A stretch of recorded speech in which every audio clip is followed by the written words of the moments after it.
And we are live. What's going on out there, party people? What's happening? What's happening? You know, we in the building one more again. Let me go ahead and shut this door right quick for y'all be hearing my kids in the background and all that kind of stuff. You know what I mean? Rustling and whatnot. Y'all doing all right, man? Y'all doing good out there? I see we got some people in the chat. We got I see we got my man. Hey man, the omnipresent Nate 2D2 is in the building. One more again. You know how he gets down. He does not play around. Nobody's getting more miles on YouTube than Nate 2D2. That's a fact. That's a fact. Nobody's getting more miles on YouTube than that man right there. I beat him to it earlier, but I'm pretty sure he deleted my comment and claimed victory for himself. I specifically called him out when I was in there. I said, "I'm first, Nate." So he's a moderator. So I'm pretty sure he's a moderator in here. If not, he should be. Yeah. But yeah, so he's a moderator. So he used his moderator capabilities to delete your comment and then claim the #1 spot. That's hilarious, man. That's hilarious. Yeah. Come on, Nate, man. Hey, Matt Jackson claimed you in here padding the stats, bro. He claimed you padding the stats, man. It's not legit, man. I don't know what's going on. I'm about to go ahead and share this to YouTube. Make sure y'all hit that like button. And he said, so Nate 2D, I'm gonna put him up here. He said, if I delete your comment, it would show that comment was deleted, MJ Jackson. Oh, snap. That's a smart one. You got some anger and bitterness going on here at the Tru-ID channel, man. Whatever you say, Nate. He said, catch him in them streets, bro. You know what I'm saying? It's going down for real. It's going down for real. Defending his name. That's what's up. Anyway. So Nate 2D2's in the building. Dwayne Brown's in the building. What's going on? My brother Dwayne Brown. D Breezy in the building. We got Thomas White is up in here. I've been seeing Thomas White up in here quite a bit lately, man. He's getting in there. I don't know. I said Nate's got the most mileage, but I feel like Thomas White might be trying to gain on him. I think he might be trying to catch up with him. Right, you know what I'm saying? Yeah. I think so. I'm sorry, y'all. I'm just going to share this right quick on Facebook. Make sure y'all hit the like button, hit that share button, but have some good times in here. We'll talk about it in a second. I'm hot, man. I'm out here. I'm in here boiling. I'm in this extra room at the crib. Got my preacher's towel right here, so I won't be glistening, you know, with that soul glow. You know what I mean? The preacher's rag. Yeah, I got that preacher's rag, man. I'm saying I'm not playing around in here. It's warm. So yeah, man. Oh, cool. We got Latasha Malvo. I hope I pronounced that correctly. Got her in the building. That's what's good. That's what's good. Been seeing her lately, you know. So we get some regulars around here, man. I can honestly say I've got regulars now, which is dope. It's good to have y'all, man. It's good to have y'all. So before we get started, I just now shared that joint. I'm gonna share it to my regular page. Before we get started, just to get a couple of announcements out the way. Let's see. Boom. There we go. A couple of announcements to get out the way. For anybody who's on my Patreon page, they know that we've been talking about doing a book club, and we held a poll, which a couple of folks voiced their perspective on what book we're going to do. So just know that within the next couple of days, I'm going to be announcing that. I'm actually going to do a Patreon only live hangout. You know what I'm saying? Within the next couple of days. Where we do like a big announcement, you know what I'm saying, on the book we're going to do. Then we're going to launch our book club. So that's coming up for all of my Patreon supporters. If you're not supporting on Patreon, please consider it. Please consider supporting our ministry on Patreon at patreon.com/Adam Coleman, because we got some things going on there. And, definitely. So also, I don't even know if I'm going to announce it yet. Actually, I'll say this. So there's something else I'm going to announce. I've been hinting at it. Nate 2D2 knows what I'm talking about. I've been hinting at it for like about a week and a half, and I just got some equipment, to be able to do some extra things on my channel. And so I will be announcing that as well. But I'm going to announce it to my Patreon folks first, and then I'll be sharing with y'all what's going on in the pike. So just some new opportunities to hang out and stuff like that. So, but without further ado, I got my brother here, Action Jackson, in the building. Matt Jackson is in the building, y'all. What's going on there, Matt? Brother, I cannot call it. I'm here. I'm about to do something crazy. Uh-oh. Shout out to the wife for a nice looking haircut. Oh, there you go. There you go. Okay, all right. Hey man, you got a lot of brothers out here, including myself, rocking that Rona. I call it the Rona. I'm saying that it's that during this Corona time, haircuts is hard to come by unless you're doing it yourself, and that's what I'm rocking right now. But you got squared away there, brother. That's all right. A good wife is hard to find. Who can find a virtuous woman? That's what. All right now. That's what the good book say. All right. But now, man, this has been a long time coming. Get to hang out with Adam Coleman on the Tru-ID Apologetics show. So this has been a long time coming. I consider you a mentor and a friend, and it's just good to be it's good to be surrounded by so many wonderful guys to especially glean and learn from. And yeah, we're gonna dive into it today. So yeah, I'm happy to be here, man. Hey man, I'm happy to have you. Well, like you said, this has been a long time coming. I mean, we talk just about like on a daily basis, just about, you know what I'm saying? If not a daily basis. And so it's funny, actually, I almost forgot to introduce you because like we talk so often, I forgot we weren't just kicking it on the phone like we normally do. I forgot to do my little intro there, so my apologies on that. But definitely, man, you're a brother that's out here grinding, you're out here getting it in, as sharp as they come. So I'm glad to have you on the show. The librarian is what we call you. You know what I'm saying? You got more books than anything, man. Anybody I know. You have the Library of Congress behind you right there. It looks like, you know what I'm saying? So some over there, some in the back room, some close to the kitchen, under your pillow, and yeah. If I don't know it, I'm gonna tell y'all right now. There's nothing wrong with admitting that. Hey, I don't know the answer to that question. The wrong thing to do is to be lazy and start making assumptions and just start saying anything. So if I don't know it, I'm gonna find out. That's my motto. That's good. That's good, man. That's good. Matter of fact, I got some books I'm going to recommend here in a minute that I got from you. As a matter of fact, I'm saying that you hooked me up with. So much appreciation on that for sure. Now before we kick it off, somebody asked a question. Latasha Malvo asked a question. She says she wants to join. Oh, so actually, somebody said Adam. I see. I think it's my man Harlan, I believe. Clicked on the wrong joint. Okay, there we go. Says she wants to join the book club. Well, anybody can join the book club who's a part of the Patreon families. So definitely, log on at patreon.com/Adam Coleman. Patrons make this ministry go. You know what I'm saying? And I don't just say that because for the longest time, I wasn't doing patreon.com just because I didn't want nobody to be looking at me like, on some old prosperity preacher stuff. So I was like, I'm just going to rough it. And, the ministry just grew to the point where the amount of content that needs to be put out, I just wasn't able to do that and keep a part-time job at the same time. I'm the breadwinner in my home, as far as getting out there and getting it, and so I had to get out there and get it, and I can't do that and make videos at the same time. But, some friends of mine finally convinced me to do patreon.com. It's been tremendous. I appreciate all my patrons because that's what allows me to be here doing this right now. If it wasn't for my patrons, I wouldn't be here. You know what I'm saying? So, shout out to my man, Nate 2D2. Shout out to him as a patron who just now put the patreon.com/Adam Coleman in the chat. So, go ahead and join that. You can look in the list of, incentives and stuff like that we have there. We're just about to kick off the book club. It's been a long time coming with that. So you can join in and get in with that. So definitely looking forward to having you. And cool. How do I click that off? Okay, there we go. There you go, patreon.com/Adam Coleman. Matt Jackson, he's definitely a supporter as well. So, all about it, man. We're about to get it in with that, Absolutely. But without further ado, we got some work to do here, brother. We got some work to do tonight, man. We got some business to take care of with your boy, Anthony Browder. Your boy, Anthony Browder. Before we dig in, man, what are your initial thoughts? While I get this pizza, y'all know how. Hey, look, man, we chill over here at Tru-ID. Yeah, absolutely. Vocab Malone, I tell the story like all the time. Vocab Malone kicked me off his channel, and I'm still mad about it because I wanted to eat a slice of pizza on his channel. He wouldn't let me. So out of defiance, I now eat slices of pizza during my lives on my channel, and I've got the pounds that I've gained to show for it. So take that, Vocab. I'm eating my slice of pizza when I want to eat it. If anybody got a slice of pizza out there, throw your slice up and enjoy it with me, or just put a slice of pizza in the chat, emoticon or something like that. Ride with me. That's how we get down here at Tru-ID.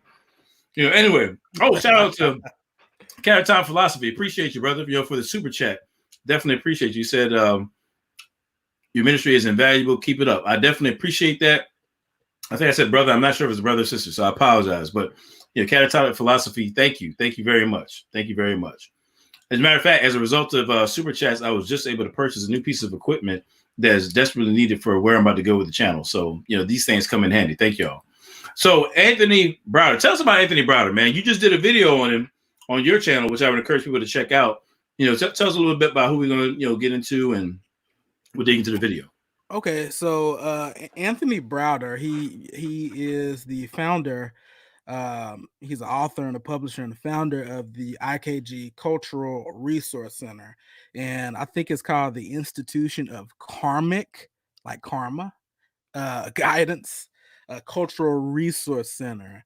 He's an author. He's a publisher. He calls himself a cultural historian. A graduate of HBCU, Howard University. I think his major was in fine arts, and I think his bachelor was in graphic design, and his master's was in fine arts and things like that. But he's taken it upon himself to begin to, he's one of those autodidact learners, and he has taken upon himself to really dive deep into his history. He said that he began to study the works of guys like Ivan Van Sertima, John Henrik Clark, Joseph Ben Yakinen.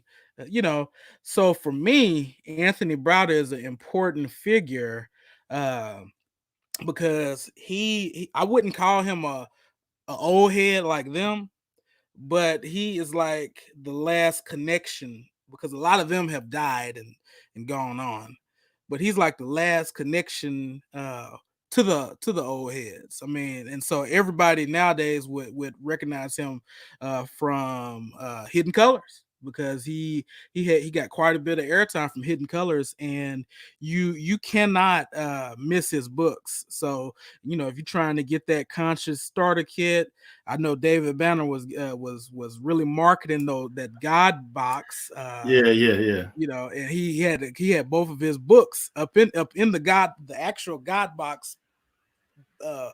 He put together a box with his album in there and some reading material, and Anthony Browder's books was in there. They're easy to read. The information is bad, but they're really easy. I mean, as we'll see in a minute, yeah. Some of it is not bad. Okay, but I'm able to say that because I have a standard by which I can critique certain things, and that standard is ultimately the Word of God, the biblical worldview as well. I'm able to look at certain things through the lens of the biblical worldview. Therefore, I can see certain parts, just like any other Christian should be able to see certain parts that have place. So I can appreciate certain things that he says in the book. All of it is not bad, but there are some erroneous things in there, and so he's pushing information through these books. He's pushing information, and I think he's important because he's not nasty with it. He's very nice about it. He's not nasty with it. But yeah, I mean, we got to talk about this brother because he's a very popular guy. A lot of people respect him. So, I mean, we do have to talk about him. And, a lot of people that I know, they say, hey, Matt, why are you always going after John Henrik Clark? Why are you always going out? They dead. You need to deal with some of their followers. Their followers a lot. Deal with SETI. We're going to deal with Anthony Browder. Okay. All right. There we go. There it is. And yeah, like you said, I mean, one thing that I appreciate about Alfredo Valentin, like when we hop on channels and stuff and do our breakdowns, for anybody who's been watching my channel for a while, you've seen BK Apologist, Alfredo Valentin up here as well. And, we try to keep it, respectful. Like we point out where somebody is correct. We point out where there's something, respectable about a person, but then we also give our critiques as well. You know what I'm saying? And we joke around too. I'm saying, we get it in with the jokes or whatever, but to your point, I mean, it's hard to be wrong 100% of the time. You know what I'm saying? And so, I mean, it would be ridiculous to say that Anthony Browder is, 100% wrong every minute of the day. That's not what our contention is. You know what I'm saying? But we will be critiquing him based on some information and things and statements that he's made, rather, that I think need to be critiqued and are representative of many folks who follow him or roll in the same circles or are in the conscious community and respect the man. So this is what we're trying to do here. And so we're going to get it into that video. One thing I want to do to kind of capture the kind of the overarching critique that I have is just because you're well studied in a particular area. I think, put it this way, I think we have a tendency to assign more authority to somebody than what their education and area of study would warrant or merit. I'm saying, so what I mean by that is if you have a doctorate in something, right? Or put it this way, if you go to the doctor, right, and you say you got a cough, the person you probably don't want to go to is a pediatrician. I mean, a podiatrist. You're probably not going to go to a foot doctor. Maybe they can tell you something about the body overall, but that's not their area of study. They're going to send you to somebody who's a general practitioner or somebody who's dealing with the ear, nose, and throat, so on and so forth, right? Because that person has studied a particular area of medicine that would be relevant to what it is that you have a problem with. And it's the same thing when it comes to history, science, cosmology. And even then I'm speaking in broad terms because those are broad areas. I'm saying you can get down even more specific: physics, chemistry, astrophysics versus biochemistry, things of that nature. People who get doctorates are going to be proficient in the specific areas that they study. You might have somebody who's proficient in specifically in the biochemistry of frogs or something like that. That might have been their area of study for whatever reason, and they have a doctorate in it.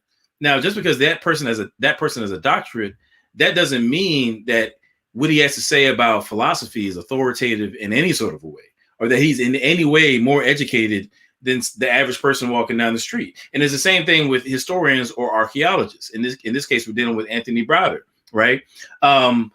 In regard to, it looks like he's put in some real work with archaeology, and I'm not trying to, to blast the man in that regard. That's not what this is about. But just because you studied a particular area of archaeology or, history or what have you, doesn't mean that now when it comes to areas of metaphysics, philosophy in general, ethics, or just worldviews and so forth, that doesn't mean just because history doesn't mean that your words carry weight in that regard with respect to those other areas of study, right? And so one thing that we're going to see here is that he'll take historical claims and piece them together with bad logic, and then just come to wrong conclusions or come to conclusions that don't really hold up to scrutiny when you evaluate them from a worldview or philosophical standpoint. So that's kind of just an overarching, critique that we're going to see as we move forward. So with that, I mean, if you're ready, we can go ahead and get into the first video. We got 2 video clips, about 5 minutes a piece, that we're going to get into. And if you're ready, man, we can go ahead with it. Yeah, let me just add something to what you said about archaeology. Okay. Hey, take your time, brother. Take your time. Worldviews do play a role in even how we go about doing archaeology and things like that, because there are no such things as just these brute facts that lack interpretation. So anytime someone comes across a certain data, they're going to interpret that data through the lens of their worldview. Right. And so, true. Adam has talked about worldviews. I talked about worldviews on my channel. So when you deal with worldviews, you're dealing with at least quite a few areas. So you're dealing with your view of God, which is, sometimes people break it up into theology and metaphysics, but they both have implications. But you're dealing with your view of God, your view of reality, ethics, anthropology, and epistemology, and I think I say ethics and epistemology. So you're dealing with those 3 areas. So just because someone has went, like Adam said, just because someone has went and he has, I think Anthony Browder is the first African American to fully fund and participate in an archaeological dig. So that's good. But does it qualify you to start making these pronouncements on ethics, on metaphysics, on things like that? So you can't make that jump in logic. So I would agree with my brother Adam on that. So Right. So that's what we're gonna break down here, man. And again, this is not, just like I said in my last video, I'm not up here to bash people. Last time I was doing a critique of Candace Owens, and I don't care anything about bashing people. I want to look at the thought process and the ideas that are floating around in culture. I'm saying, and just because Anthony Browder says something doesn't mean it's wrong. We want to look at the claims, like somebody just said in the chat. Truth is truth, no matter who says it. Right? Absolutely. And falsehood is falsehood, no matter who says it. I'm saying? Yeah. So that's kind of what we're going to get into here. So let me go ahead and bring that up. And we didn't talk about this beforehand, but just anytime you want me to pause it, you can just I'll pause it if I have something to say, or you can just say, "Hey, hold up," and I'll pause it, and we'll make our comments as we go. All right. Got it. Okay. So this first one, he's giving a talk about something. And we'll see what he's talking about here. Give me 1 second, y'all. Bear with me. Am I sharing it? Oh, oops! I think I messed up. Oh, I think I had it right the first time. All right. Oh shoot! That's what it was. Okay, cool. All right, sorry about that, y'all. Little technical difficulties. Here we go. Turn my volume up. Turn it up. All right, here we go.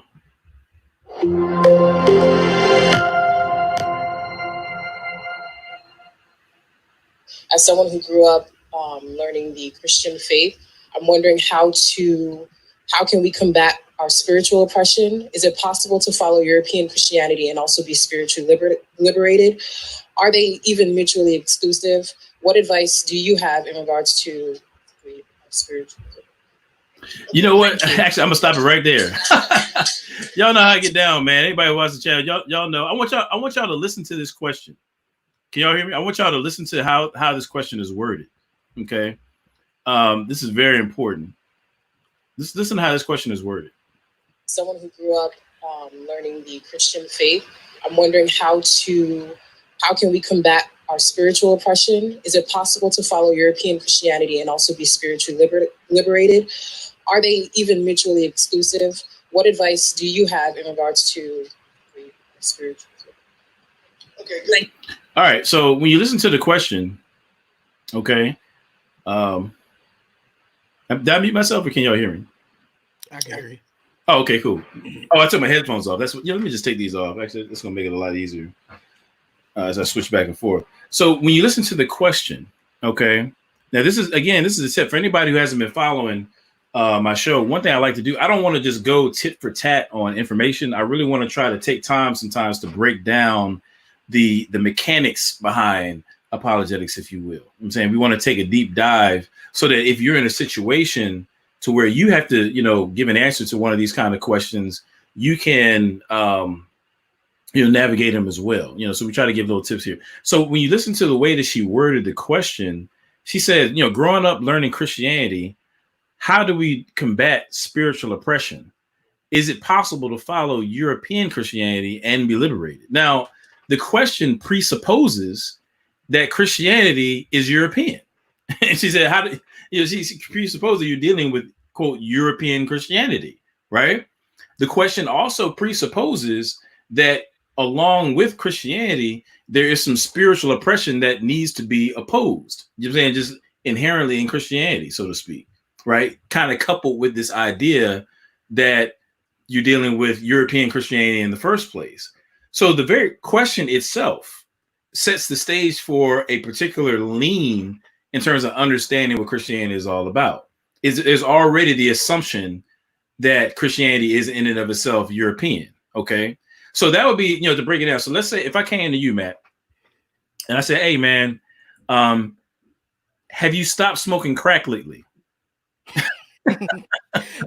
I would say, brother, I reject the premise. Right. Yeah.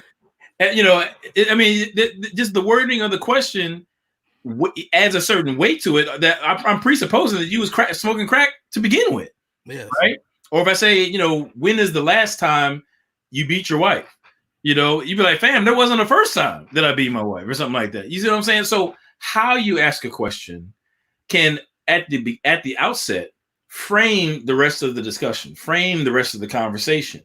Now, here's how this is relevant. Sometimes and I see this all the time in the woke. Was it like I can't remember the whole title, but the woke Christians versus something or other, the conscious community, something like that. That forum that we're in on Facebook that was created by Eric Mason, which is a dope forum. I see that all the time. People will ask questions or pose allegations against Christianity or objections to Christianity that are already kind of begging the question or presupposing something about Christianity that needs to be that they shouldn't just take for granted. You got to argue that. There's no reason we should take for granted that Christianity is European. Why should I accept that presupposition? I'm going to challenge that before we even get off the ground. Yes. But in this case, she's asking Dr. Browder this question, and I mean, as we'll see, he believes that anyway. So she's already, as a Christian, given ground unjustifiably to he can pretty much take the conversation wherever he wants to go at this point. So we have to think about how people are asking questions.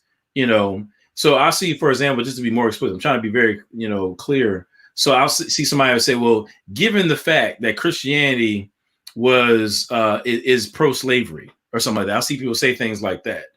And I'm like, well, first of all, no, let's not presuppose that it's pro-slavery. You need to argue that point. I'm not going to take that for granted. Yeah. And it's so important. It's so important that, as his brother here, I'm not going to be pronounced it, but GFU Gigo said, I reject the premise. You know what I'm saying? Oh, he was talking about you joking around about my question.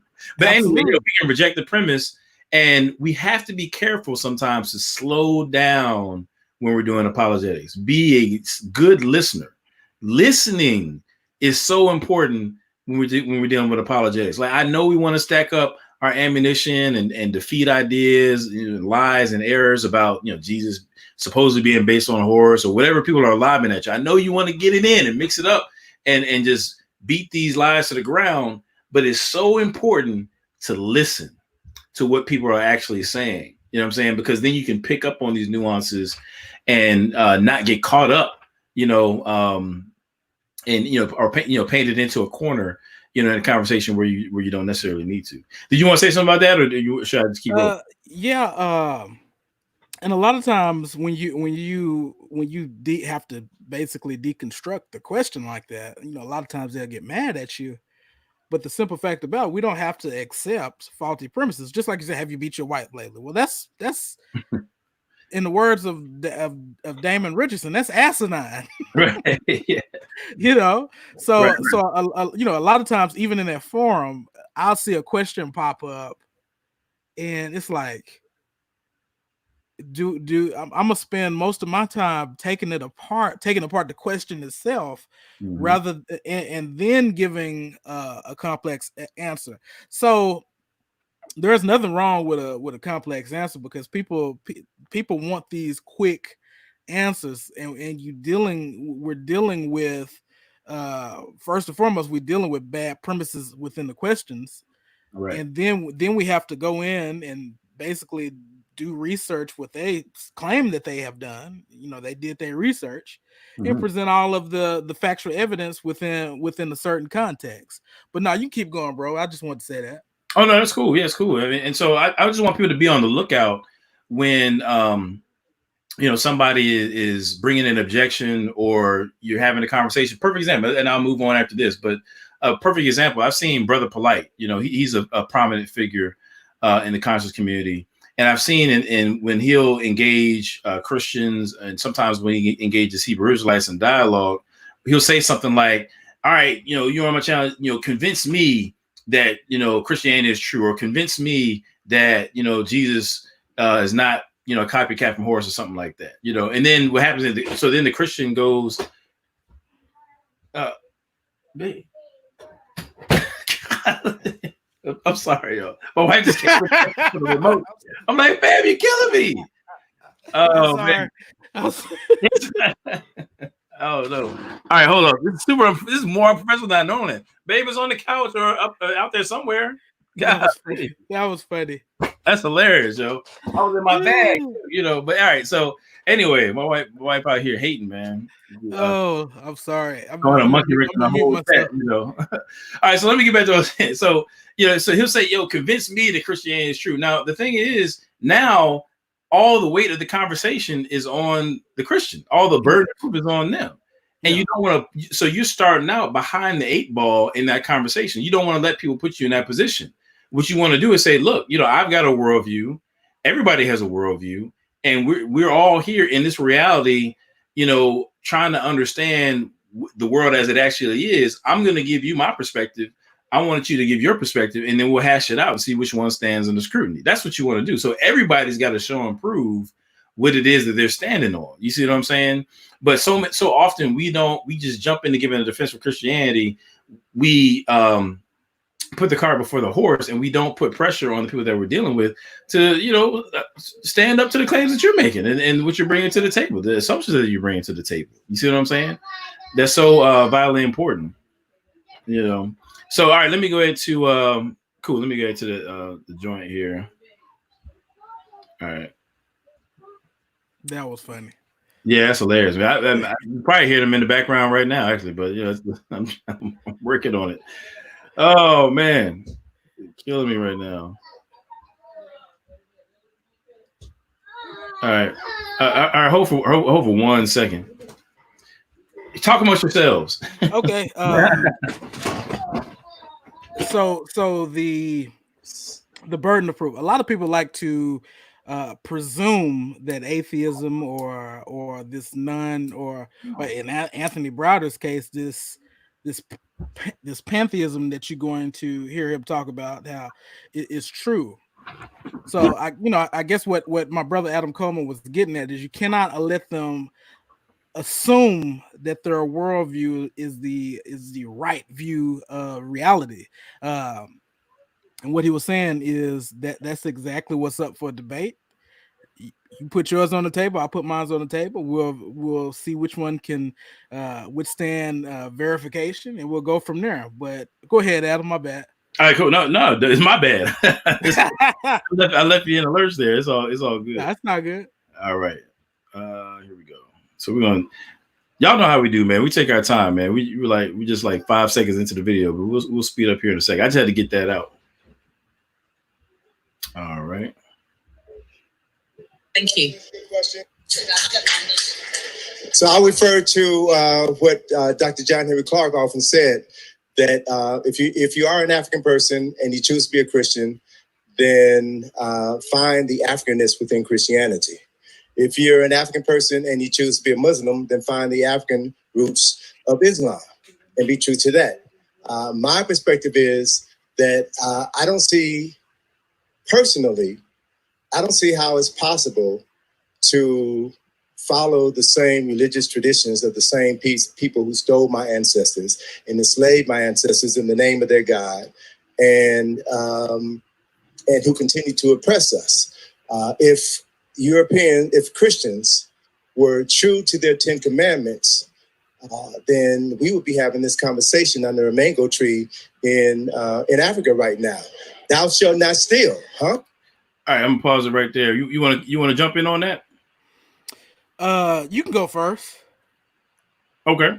All right. So there's a couple things that he said there. Number one, he said that if you're a Christian and you choose to be in one of these systems, then just find the Christian the Africanness within Christianity. He said if you're a Muslim and you choose to be a Muslim, or you're black and you choose to be a Muslim, then find the Africanness within Islam. And one thing I think is interesting, I think there's this underlying relativism. I'm saying what we call relativism going on here, as if you're dealing with worldviews and basically claims about how the world really is, as if it's kind of like just clothes that you try on, you know what I'm saying? And you want to try on something that's reflective of your culture or something like that. In other words, spirituality or religion is like an extension of culture rather than someone try to seek out the truth about the world as it actually is. Now, what I'm trying to say is when it comes to Christianity, I'm not saying that Jesus rose from the grave you know, in the sense that I would say like I like, you know, cookies and cream ice cream. I'm saying more so than chocolate. I'm saying that Jesus rose from the grave by the power of God in the same sense that 2 + 2 = 4.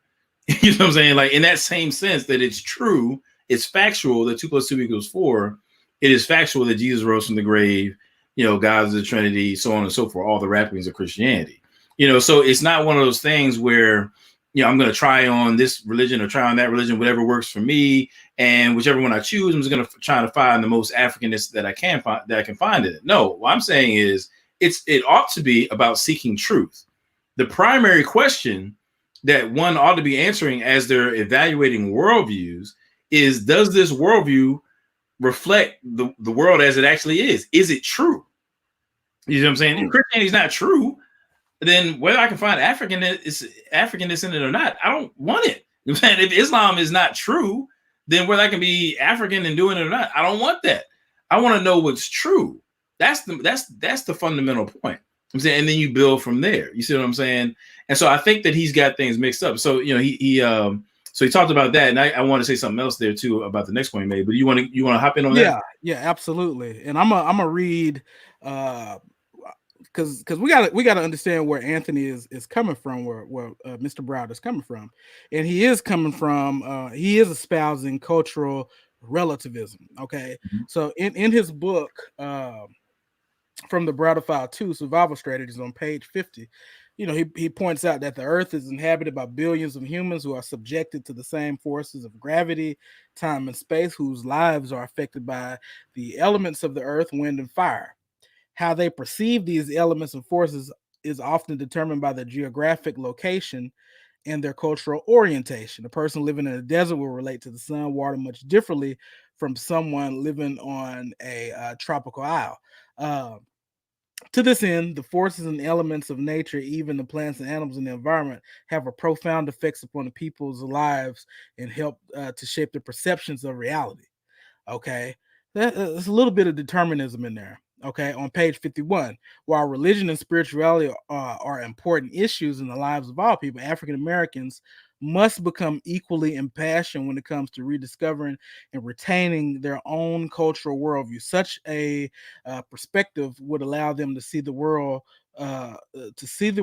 view through African eyes and enable them to appreciate that viewpoint. Such a perspective is necessary if Africans are to free themselves of psychological bondage imposed on them by their enslavers generations ago. And that's from his book, from the Browder Files 2. So nothing in there is about capital T truth. And that's what we're after. I mean, that's what I care about, because cultural relativism has major implications if you take it to its logical end. So I can't get, I can appreciate my African ancestry in the sense that God gave it to me.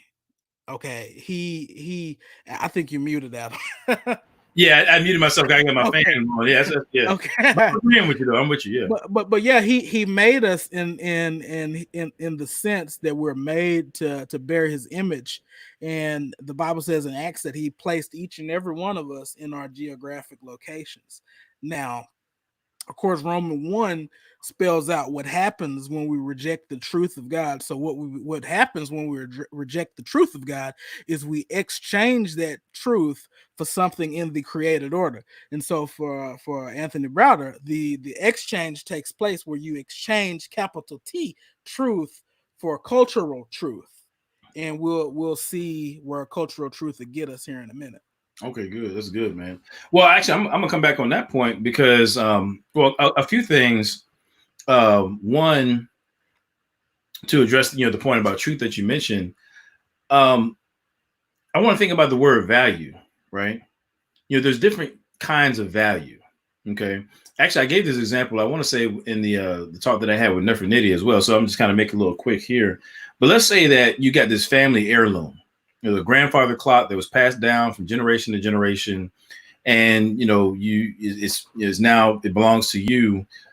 let's say that it stopped working like 80 years ago. Now it may have value, in terms of family value. It might be even, be valuable physically. I mean, maybe it's just a rare clock or something like that. It might have that kind of value.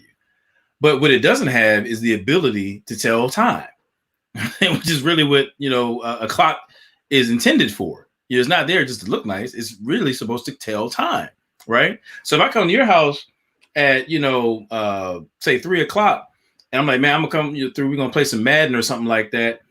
So we play a couple games of Madden. I'm like, man, it's time for me to roll up out of here. And when I got there, I asked you, hey, what time is it? You looked at the grandfather clock and was like, yo, it's 3:00. So like now a couple hours later, we're playing the game. I'm like, yo, man, what time is it, man? I got to get up out of here. You look at the grandfather clock. Oh, man, yeah, it's 3:00. I'm like, fam, it was 3:00 when I got here. It was like, so how is it still 3:00? You're like, well, I use his grandfather clock over here, but I mean, it doesn't work. But it's still valuable to me as a family heirloom. And so I'm like, and I would say, hey, look, I appreciate that. I can respect the fact that it's valuable to you as an heirloom, but it's broken. It can't tell me the time. It's not helpful to me right now to know the time. Right. So now I'm going to have to go to something else. I'm going to look at my phone, look at my watch or whatever. Right. It's the same way with respect to African culture, African history, and all those sorts of things. It's not to say that those things aren't valuable. I appreciate various aspects of my African American and African heritage. But at the same time, when it comes to building a worldview, if I want to know how the world is as it actually is, then my first concern is not culture. My first concern is having evidence, and reason to uphold a worldview or adopt a worldview that puts me in line with the world as it actually is. Now culture is great, is valuable, but I want to know what time it is. With respect to how the world actually is, right? And so I think sometimes what's happening is guys, and not just guys, but I'm using the generic sense, people are reaching back to African forms of spirituality because they want to, connect with that African heritage, that Africanness or whatever, but they're asking the wrong question. The fact of the matter is, even if you had a full description of what your ancient ancestors believed, that would answer the question of what it is that they believe, but it wouldn't answer the question of whether or not what they believe was true.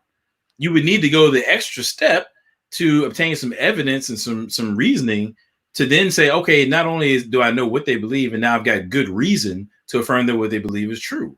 With respect to Christianity, we've got tons of evidence, and great reasons to affirm that Christianity is true, and so that's so I think people get value mixed up. They mix up cultural value with truth value.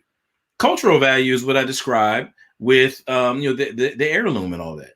When we're talking about truth value, I'm talking about what's factual. What is this worldview accurately reflecting the world as it actually is? You know what I'm saying? And so that's what I would say about Christianity. So that's what that is. All right. Whew, glad I got that out there, man. All right, let me bring the video back. Oh, that's right. One more thing I want to say. He had that comment where he said, I can't see how it's possible to, basically hold to a religion that, people use to enslave my ancestors. You want to say something about that? Because I was going to say something. Yeah. Well, that demonstrates and I'm trying to be nice. Okay. Hey, do what you do, bro. Do what you do. All right, because y'all know I go crazy in the comment section, but I'm trying to present myself in a certain way. That demonstrates that first and foremost that you really don't even know what Christianity is, and that our ancestors themselves had a better grasp on what true Christianity was versus the narrative that's being pushed by Browder and Clark and some of the others. Frederick Douglass said it best, that the Christianity of Christ is different from the Christianity of his land, and he could read, and yet we won't read, and we won't for whatever reason it doesn't help that narrative to be able to distinguish cultural Christianity, and we see cultural Christianity pervading politics. Where Christianity is trying to be merged with Christian nationalism and things like that. And I won't have any of it. I won't have any of it, because we have to, as an African American, I have to constantly deal with the conflation of Christianity on this, the Christianity that was practiced in this land from the beginning. And it wasn't a reflection of and these are coming from witness testimonies, and you can find a lot of this in Albert Rabato's books. You can find this in great, you drop some of the books. Of course, yeah. I mean, you got Slave Religion by Dr. Albert Rabateau. Slave Religion. God Struck Me Dead, which is an account of various conversion stories of African enslaved persons. Canaan Land by Albert Rabateau. Canaan Land, sure, yeah. All of this is documented. What have you been studying? All of this is documented. So, you're assuming, first and foremost, you're assuming that they were practicing Christianity correctly to begin with. And once again, I reject that. But go ahead, Adam. No, I mean, yeah, to your point, I honestly, to be honest, so here's my thing, right? If I'm dealing with somebody who's just like your regular Christian, conscious community person online, going back and forth, and let's say that they're not a scholar or anything like that, then fine. I mean, people, there's misinformation out there. Hopefully, we can have a conversation and bring some truth and keep it moving. When you're dealing with somebody like Anthony Browder, who is supposedly well studied, who touts himself as being someone who knows what he's talking about and these kinds of things, I have a much higher standard. And so, to be honest, I do sometimes question people's motives, their intellectual honesty. I don't want to use the word integrity, but sometimes I got to question people's integrity, because the thing is, like what you just described about slaves in their own words talking about Christianity as it actually is, and being able to make distinctions between what they understood to be real Christianity and that false, slave master caricature of Christianity. You have so many accounts of them articulating that they understood the difference. If I came across that information just by somebody who was interested, it's like, man, I'm wrestling with this. I got to figure out what's the truth here. What was the interaction like between Christians and Christianity and African enslaved persons? And so I just started buying books on slave narratives. Went down to Barnes and Noble, bought a couple of books of slaves talking in their own words. The next thing you know, I'm coming across statements like the ones you described. I didn't do anything special. You know what I'm saying? And then as I just followed the breadcrumbs. It was like, okay, wait a minute. So I found one. It's like, wait a minute, there's another one over here. And the more and more I read, I started coming across them. So I'm like, if I'm just the average Joe and I'm able to encounter these things, then somebody like him, I find it very strange that somehow he's not privy to this information as well. And that's when I have to start questioning people. That's when I got to start questioning folks. Like, yo, I mean, I really do believe, and I'm be very specific. Like you mentioned, the Hidden Colors videos. It's a video series that has a number of folks in it, like Anthony Browder, supposedly exposing the untold history of African people over the centuries. That's what Hidden Colors is about, and the various volumes of it. Now, I'm be honest with you, I do believe that folks who put the Tariq Nasheed, for example, I do think that him and the people involved in that project, they have to be intentionally deceitful. They have to be intellectually dishonest. There's no other way for me to interpret it, because this information that we're talking about, the information like Albert Rabateau, Vince Vance, who's been on the show talking about African Christianity, there's no possible way that you can do any comprehensive study of Africa and the world religions and still say stupid stuff like Africans didn't know nothing about Christ until they got over here in the slave trade. You can't say stuff like that and tell me that you're well studied. I'm sorry. I have to question your integrity, because there's either you're lying about being well studied, or you're lying about, the information that you're putting out, painting Christianity a particular way. That's how I see it. And there's just a wealth of knowledge. And I tell you this all the time. They make our ancestors out to be peons. As if they didn't know the difference. The ancestors were so hip to the game that the slave preacher that some of the slave masters would send, they would listen to him, But it's well documented in some of those books that after that slave preacher would leave, that would give them the condensed version, they would begin to have real church and have some real preaching from preachers of their own ranks who knew. So our ancestors were very intelligent people. They knew the difference, and the documentation is there if you don't mind spending a little time. So it's there, and I want to move on, but you hit on something that just now. Let me tell you something, man. One of my pet peeves. Everybody knows I'm a pretty chill guy. You know what I'm saying? Adam, keep talking. I'm gonna grab a book real quick. All right, cool. Yeah, I'm a pretty laid back guy. You know what I'm saying? I'm pretty chill. Everybody knows that. But one of my pet peeves in these conversations, I cannot stand when people like Anthony Browder and others of that ilk, like just basically trample on our African enslaved ancestors, I'm saying, and downplay them as if they were just like ignorant dupes, I'm saying, who were just brainwashed in Christianity, and that's all there is to be said about it. Because I think it's a complete disrespect to our ancestors who endured one of the most heinous forms of oppression and slavery in human history. The fact of the matter is, repeat this, when at the end of the Civil War, you had 5% or less African enslaved persons who were literate, who could read. Within one generation, the literacy rate among African Americans was at about 70%. 70% within about 26 to 30 years of coming off the plantation, we went from 5%, about 5% of us being able to read, to about 70% of us being able to read. You know what I'm saying? Listen, you're not dealing with stupid people here. We got to stop doing it. I can't stand it. We have to stop downplaying our enslaved ancestors, you know what I'm saying, just to prop up. I mean, I'm stop saying we, these people that we're dealing with. And that might be you in the chat. Maybe I'm coming at you right now. You have to stop trampling on our African ancestors just to prop up your hatred for Christianity. Keep it 100. Keep it a buck. These people were not stupid, yo. They were, and we got to stop doing that. Within 10 years, during the period of Reconstruction, I'm talking about. So when the Civil War ends, then you have like about this 10-year period. It was called Reconstruction. Where there was more like protections for African enslaved persons, to exercise freedoms and kind of work their way into society and so forth.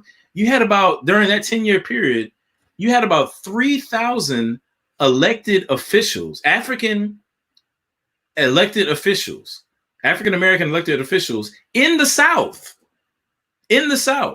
About 3,000. We're talking about like judges. We're talking about some of them became senators. Yo, go look up in the 1860s and 70s. I'm saying late 1860s going into your 70s. Look up the black congressmen back then. Hiram Revels, man. Come on, bro. We talking about people who came out of that era. We're talking some people were actually on the plantation, end up being in Congress. Come on, man. What are we doing, yo? Frederick Douglass, this is the last thing I'm saying about it. This thing is irritating. Frederick Douglass, I don't care who you are. I don't care what background you have, what you believe. Just read Frederick Douglass. If that man wasn't a genius, I don't know who is. Frederick Douglass was a flat out genius. You know what I'm saying? And he was an African enslaved person. You know what I'm saying? Unfortunately, he was able to secure his freedom and so forth. Bro, I'm telling you, man, we don't let people do that, yo. If you're in conversation with people that's trampling on it, don't let them do that. It's so disrespectful. We gotta stop doing it. Yeah, you want to say something about a book yet? Yeah, and like I said, you can find, Adam has talked about these books. This is Slave Religion by Albert Raboteau. Yeah. And Albert Raboteau is documenting actual what went on the plantation. So we heard about oppression. Well, the real oppression was that for the most part, and in Canaan land, Better talks about this as well. For a while, Africans were not allowed to become Christians. That's for right. a while. So you can't sit here and try to present this roots type of historical revisionism. You can't. I mean, because roots is fictional. If I'm not mistaken, it's fictional. So we got documentation, and it says in his book on page 2:12. In the secrecy of the quarters, of the seclusion of the brush arbors or hush arbors, the slaves made Christianity truly their own. The religion of the slaves was both institutional and non-institutional, visible and invisible, formally organized and spontaneously adapted. Regular Sunday worship in the local church was paralleled by illicit or at least informal prayer meetings on weeknights in the slave cabins. Preachers licensed by the church and hired by the masters were supplemented by slave preachers licensed only by the Holy Spirit. Texts from the Bible, which most slaves could not read, were explicated by verse from the spirituals. Slaves forbidden by masters to attend church. Let me say that again. Slaves forbidden by masters to attend church, or in some cases even to pray, risk floggings to attend secret gatherings to worship God. His own experience of the invisible institution was recalled by former slave Wash Wilson. I can't read it because it got the N word in, but I'm gonna leave it there. So y'all get this book, Slave Religion by Albert Rabateau. I also get Canaan Land, but because let's read and actually study this stuff rather than pushing these talking. These are political talking points that we're hearing from this brother, man. That's all it is. That's cool. I don't know how we're gonna get through these videos, man. We're like 2 seconds in, but all right, so these are 4-minute videos. I know. We're gonna speed it up here in a minute. All right, but last thing I'm gonna say is this: I'm gonna just give y'all 2 nuggets. I'm gonna get up out of here and move on to the next part of the video with this. So check this out, right? All right, so when you're dealing with West Africans, brought into slavery, okay, so West Africans were already primarily you're dealing with oral cultures. Okay, you're not really dealing with a whole lot of writing, in West Africa, going back to the 15, 16, 1700s and so forth, right? You're dealing with oral cultures. Now, the reality is all cultures start out oral before they become literary, because you have to have language, if you're going to write something down. So that's not unusual. Now, how do oral cultures transmit information, ideas, values, and so forth, identity? How do you transmit that from generation to generation and amongst the community? Well, you're going to use things like stories, okay? You're going to use things like songs, rituals, and so forth, right? Now, I want you to think about the slave hymns. I'm saying the hymns, basically Negro spirituals. I'm saying the hymns sung by enslaved persons. Not one of them. You can't find not one where God is depicted as being pro-slavery. You can't find one where God is not depicted as being about liberty and on behalf of the enslaved person. All of the Negro spirituals depict God, the God of the Bible, because they're using biblical references all throughout them. They always depict God as being for the oppressed person who will, in this life or the next, liberate African enslaved persons. Always. So when you think about understanding what ideas, what did the African enslaved persons think about the God of Christianity, you can find those ideas captured in the Negro spirituals. And what you see is that they see God as being a liberator and on the part of the oppressed. That's number one. Number two, I would challenge anybody to go look up some of the you can call them like slave myths or kind of like folk tales, if you will. That's probably a better way to put it. There were folk tales that circulated among African enslaved persons, throughout, the antebellum South and the slave era. And one of them, I may get the name wrong, but I think it was one called like Praying John. Praying John, I believe I think it was John or like Frank or something like that. Well, I'll just say Praying John. And it's like this folk tale about an enslaved person who was known to be powerful in prayer and always prayed. And the slave master was so upset about it that one day, after beating him and, Praying John wouldn't stop praying, so on and so forth, the slave master went to Praying John with a gun and was going to shoot him to get him to stop praying. And the way the folktale goes is that, Praying John began to pray and the gun jammed. The slave master couldn't shoot him because the gun jammed. And that was supposed to be like, illustrating their faith in God and so forth. That God is on the side of the oppressed and so on and so forth. So again, you see in the slave folk tales, right, what they believed about the God of the Bible. And it wasn't a God that was on behalf of the slave riders. As a matter of fact, I'm gonna just leave y'all with this. This is my last one.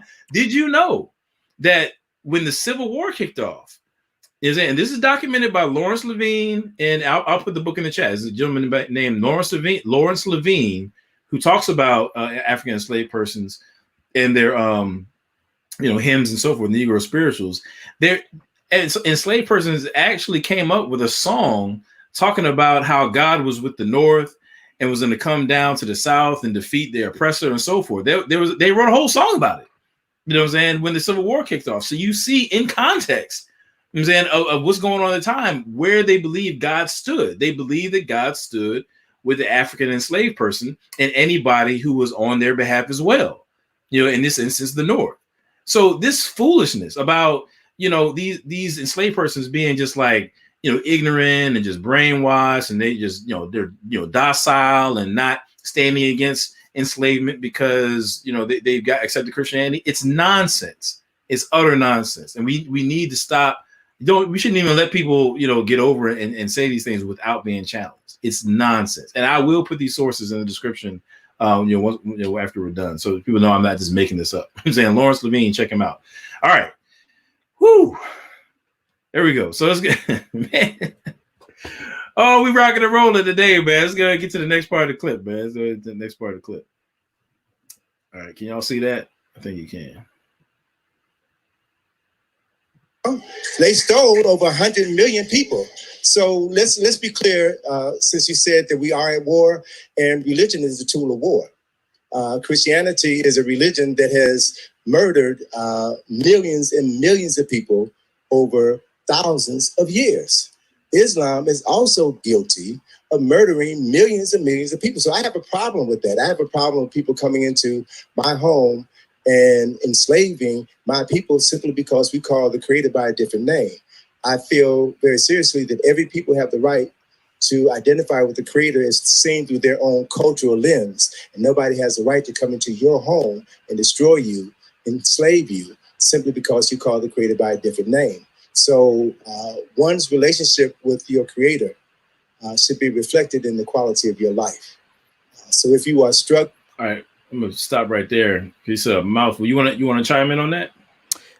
Yes. Now we understand that because Anthony Browder is created in the image of God, he feels very strongly on certain moral oughts, so to speak. Sure. And this is no product of his relativistic cultural worldview, because his cultural worldview, if you took it to its most logical conclusion, it begs the question as to what's wrong with another group of people coming in and enslaving another group of people for any reason. If I can give you some Quran, okay? Because the Quran allows for killing of infidels and enslaving of other peoples and things like that. So, really, you got to ask Dr. Browder, what's wrong with it? On what basis can he say that it's wrong? Is it the basis of his personal opinion, as he said how he feels personally? But deep down, each of us know what's right and wrong, and that's due to the fact that we have been made to bear the image of God in these cases. So we can see that his worldview cannot sustain that charge on other, against the oppressors in history. His worldview cannot sustain. He doesn't have the resources in his worldview to carry this out, so to speak. Now, because he's made in the image of God, he's borrowing what we say from the Christian worldview. Right. I agree. I totally agree. I mean, and we can possibly get into that. But check this out though. Yeah. I didn't even notice it till we just watched it just now. To piggyback on your point, right?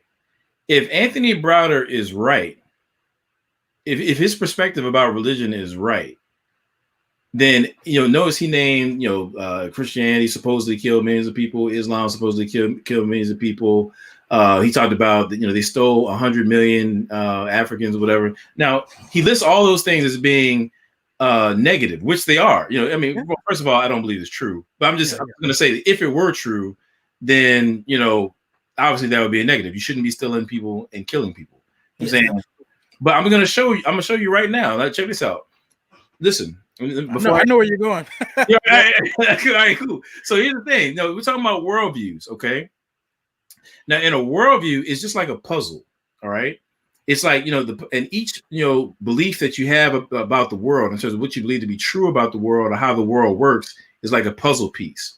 And what can happen is if you have one puzzle piece that's not fitting with another puzzle piece, then that's an indicator that either you got the wrong piece or there's something wrong with your worldview, right? If two parts of your worldview just cannot fit within the bigger picture, then there's something wrong with your worldview. That's an indicator that there is. And I'm going to show you how this now. Notice, I'm going to give you one puzzle piece. In the one puzzle piece, he says that the 100 million people stolen, the people killed by Christianity, people supposedly killed by Islam, those things are bad. They're wrong.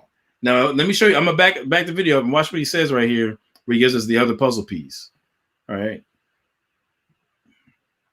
Destroy you, enslave you, simply because you call the creator by a different name. So one's relationship with your creator should be reflected in the quality of your name. I feel very seriously that every people have the right to identify with the creator is seen through their own cultural lens. And nobody has wait a minute. The right to come into your home and destroy you, enslave you, simply because you call the creator by a different name. Now, wait a minute. He just said that everybody has the right to see God through their own cultural lens, right? That's what he said. That's what he said. Right? Now, the fact of the matter is that people, whether people want to realize it, you know, recognize it or not, now, the historical fact, you know, during, you know, the transatlantic slave trade, you do have this ongoing beef that had been happening between, you know, Muslims and Christians. And so you have this notion that there's Muslim lands and Christian lands. And then there's like this other group that's just like basically pagan lands, right? Now, long story short, you do have Christians who I don't endorse at all. You do have people who profess to be Christians anyway, who say, okay, well, it's cool. If you're a pagan, you know, and you don't rock with the Christian God, then we can go ahead and enslave you. Now, those people who did that were dead wrong. They were not justified biblically whatsoever. You know what I'm saying? But what they did was they took their cultural lens and imposed it onto scripture, and then basically made up this notion that people who live in pagan lands were able to be subjugated and conquered and enslaved. That's what happened when they took a cultural lens and layered it onto the Bible. Now, if Anthony Browder is right, then they were right. Because he just said that you have a right to look at God through your cultural lens. Everybody has a right to look at God through their cultural lens. Now, he goes on to say, well, you don't have a right to, you know, run up on somebody else and, take, basically beat them up or whatever because they call God by a different name. But see, now you got a problem because which one is correct? Either I have a right to look at God through my cultural lens, which in the case of Muslims, in some instances is going to mean that I can beat up whoever I want who's an infidel, or in case of, professing Christians who took, this Eurocentric view of the world and imposed it on scripture in some instances, they looked at it through their cultural lens. He can't have a beef with them. So now there's this conflict. Which one is right? You see what I'm saying? This is what happens when your worldview is not founded on truth. You begin to have your views clashing with one another in such a way that there's no possible way that you can live out what you're saying consistently. That's the fact of the matter. There we go. You want to keep it rolling? Yeah, we can keep it rolling. All right, I got to sneeze right quick, so I might have to mute myself. I don't have the COVID, y'all. I'm just letting you know. But I might have to, I don't want to scare anybody. Like, oh man, it's a wrap for Adam Coleman. But what about all of the other people that the ancient Cometics enslaved? What about the Narmer palette? What about that? How come we never talk about that? We always have this overlooking of Egypt, of Kemet, where in this romanticizing of Africa, right? So I mean, you're kind of talking out of two sides of your mouth here. And does he is he representing? And this is the question: is he representing the worldview of the ancient Cometics properly? That's a good question. That would also be a good question to pose to him. So that's a great question. Yeah, we can keep rolling. All right. So one's relationship with your creator should be reflected in the quality of your life. So if you are struggling, if you are struggling economically, socially, mentally, then you need to reevaluate the God that you worship. And one of the other things that we fail to understand, particularly with regards to Christianity, and I mentioned this on Tuesday, the very first slave ship is called the slave ship Jesus. Look at him. First slave ship. You said what? I said, look at the dude in the crowd. Oh yeah. Yeah. See, it's Jesus. He's eating it up, boy. He's eating it up. This knowledge. I'm sorry. Go ahead. No, you good. You good. You're right. Every slave dungeon in Africa, there are approximately 122 slave dungeons on the west coast of Africa between Senegal and the Cameroon. Every one of those slave dungeons have a church on that property, right? And as Alex Haley documented in his book, Roots, that when the European enslavers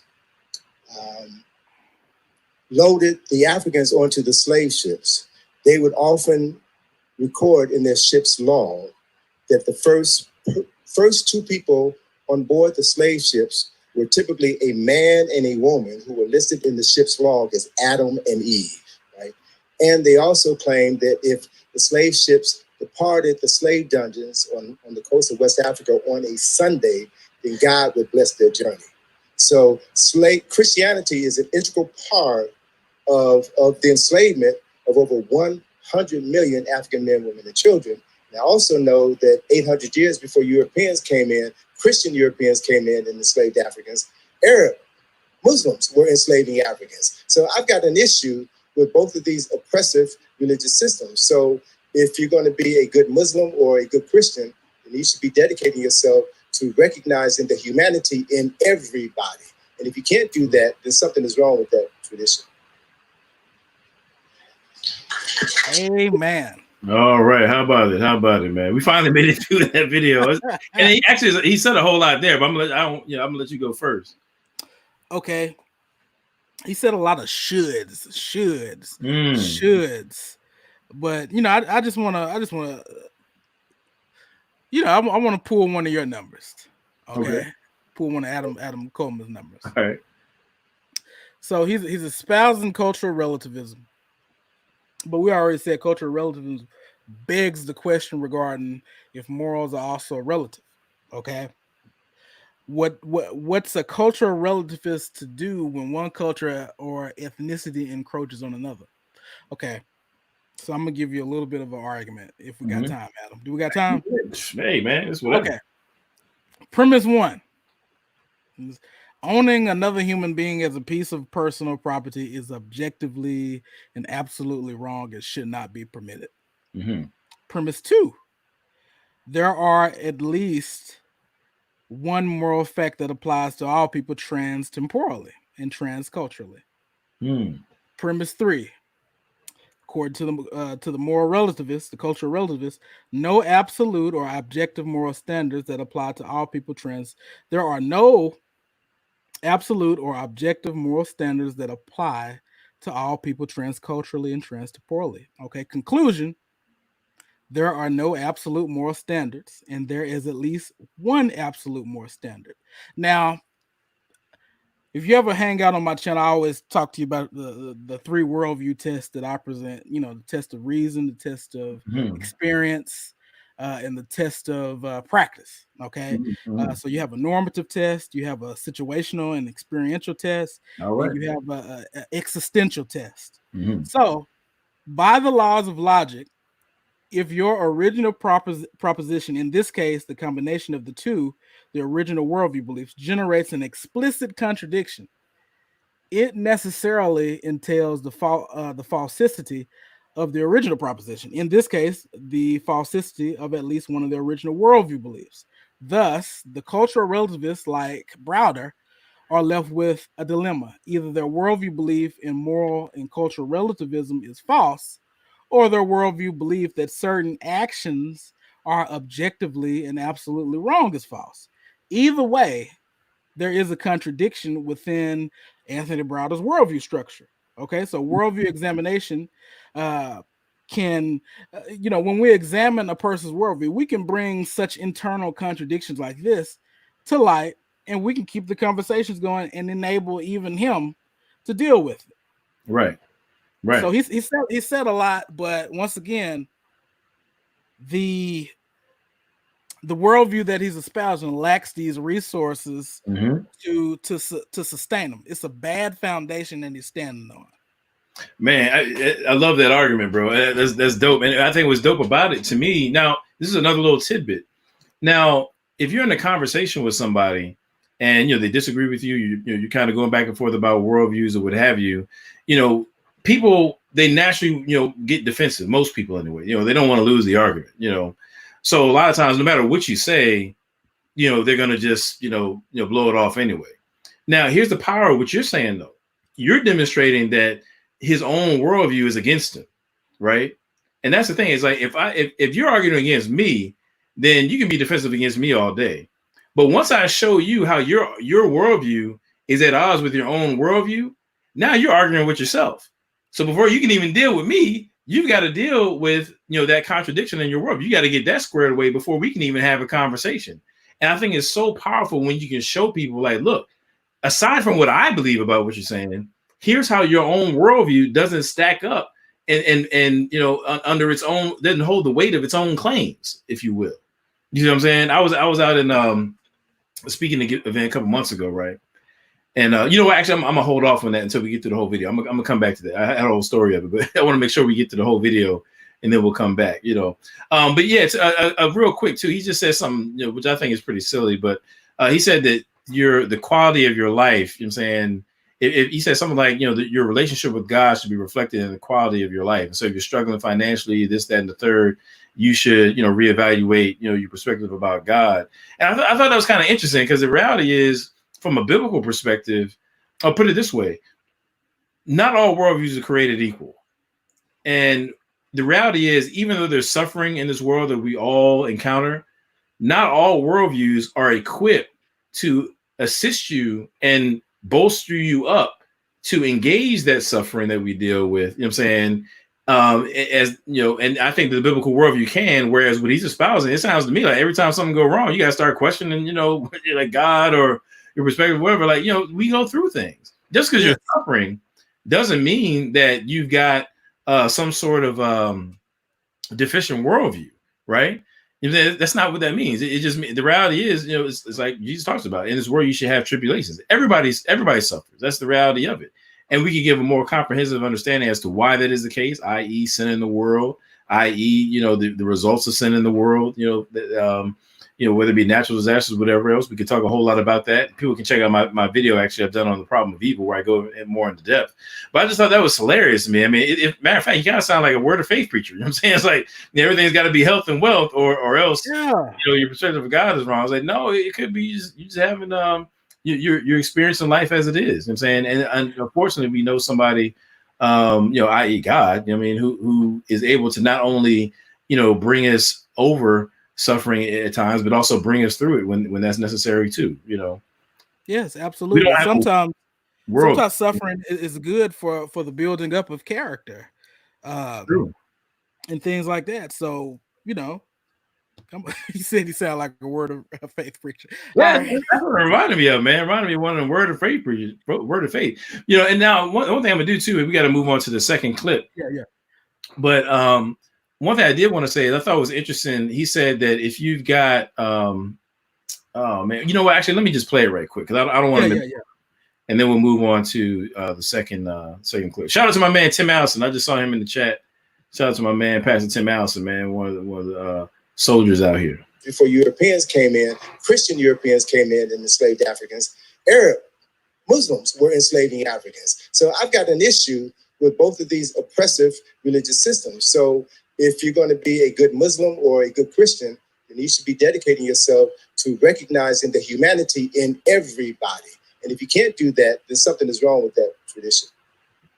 Now he said, if you're going to be a good Muslim or a good Christian, then you also acknowledge the humanity in everybody. Now, to that, I say yay and amen. Yes, we ought to acknowledge and fully understand how sacred the humanity of every person, You know what I'm saying? And that's the whole basis of Tru-ID. For those who don't know, Tru-ID, my channel stands for the real you, Imago Dei. Imago Dei meaning is Latin for image of God. I believe that all people are made in the image of God, right? And that is something that ought to be honored and sacred. So on that one, absolutely, I say amen to that. If you espousing that God, then your life should be reflective of somebody who honors the humanity in others. No problem. The problem is what he said at the end. If he had stopped there, he'd have been all right. You know what I'm saying? He would have been. You could have ended on a high note. But he then goes on to say, if you can't do that, then that's a problem with that tradition, that spiritual tradition. You're referring to Christianity, Islam, and so forth. Now, again, I kind of alluded to it at the beginning. One of the things I look at, all right, is if I'm going to take somebody seriously, right? And this is no disrespect. I'm not trying to be disparaging of them. I'm just talking about how people put arguments together. Okay. If you have a person who consistently fails to acknowledge important distinctions and nuances, then that means you're dealing with a person who is not a clear thinker. I'm just being real. I'm saying that they're not and by clear thinker, I mean somebody who has a way of processing information such that they are more likely to come to true conclusions than not. Say a higher degree of the time than not. That's what I mean by clear thinker. And if you have a person who fails to make important distinctions and nuances when you're thinking through things, if you fail to do that consistently, then you're telling me you're not a person who's a reliable source of information. You know what I'm saying? Because you're just not a clear thinker in that regard. So, if somebody is not observing the humanity of another person, then that's not necessarily a reflection of the tradition that they espouse, the spiritual tradition, the tradition that they espouse, right? It's just a reflection of that person, that individual or group of people, you know what I'm saying, fail to observe the humanity of people. But it's basically a logical leap to say, okay, well, this person or these people are not respecting the humanity of others. Therefore, the spiritual system that they profess must be anti-humanity or it's problematic in that regard. That's an entirely unjustified logical leap. That's a non sequitur.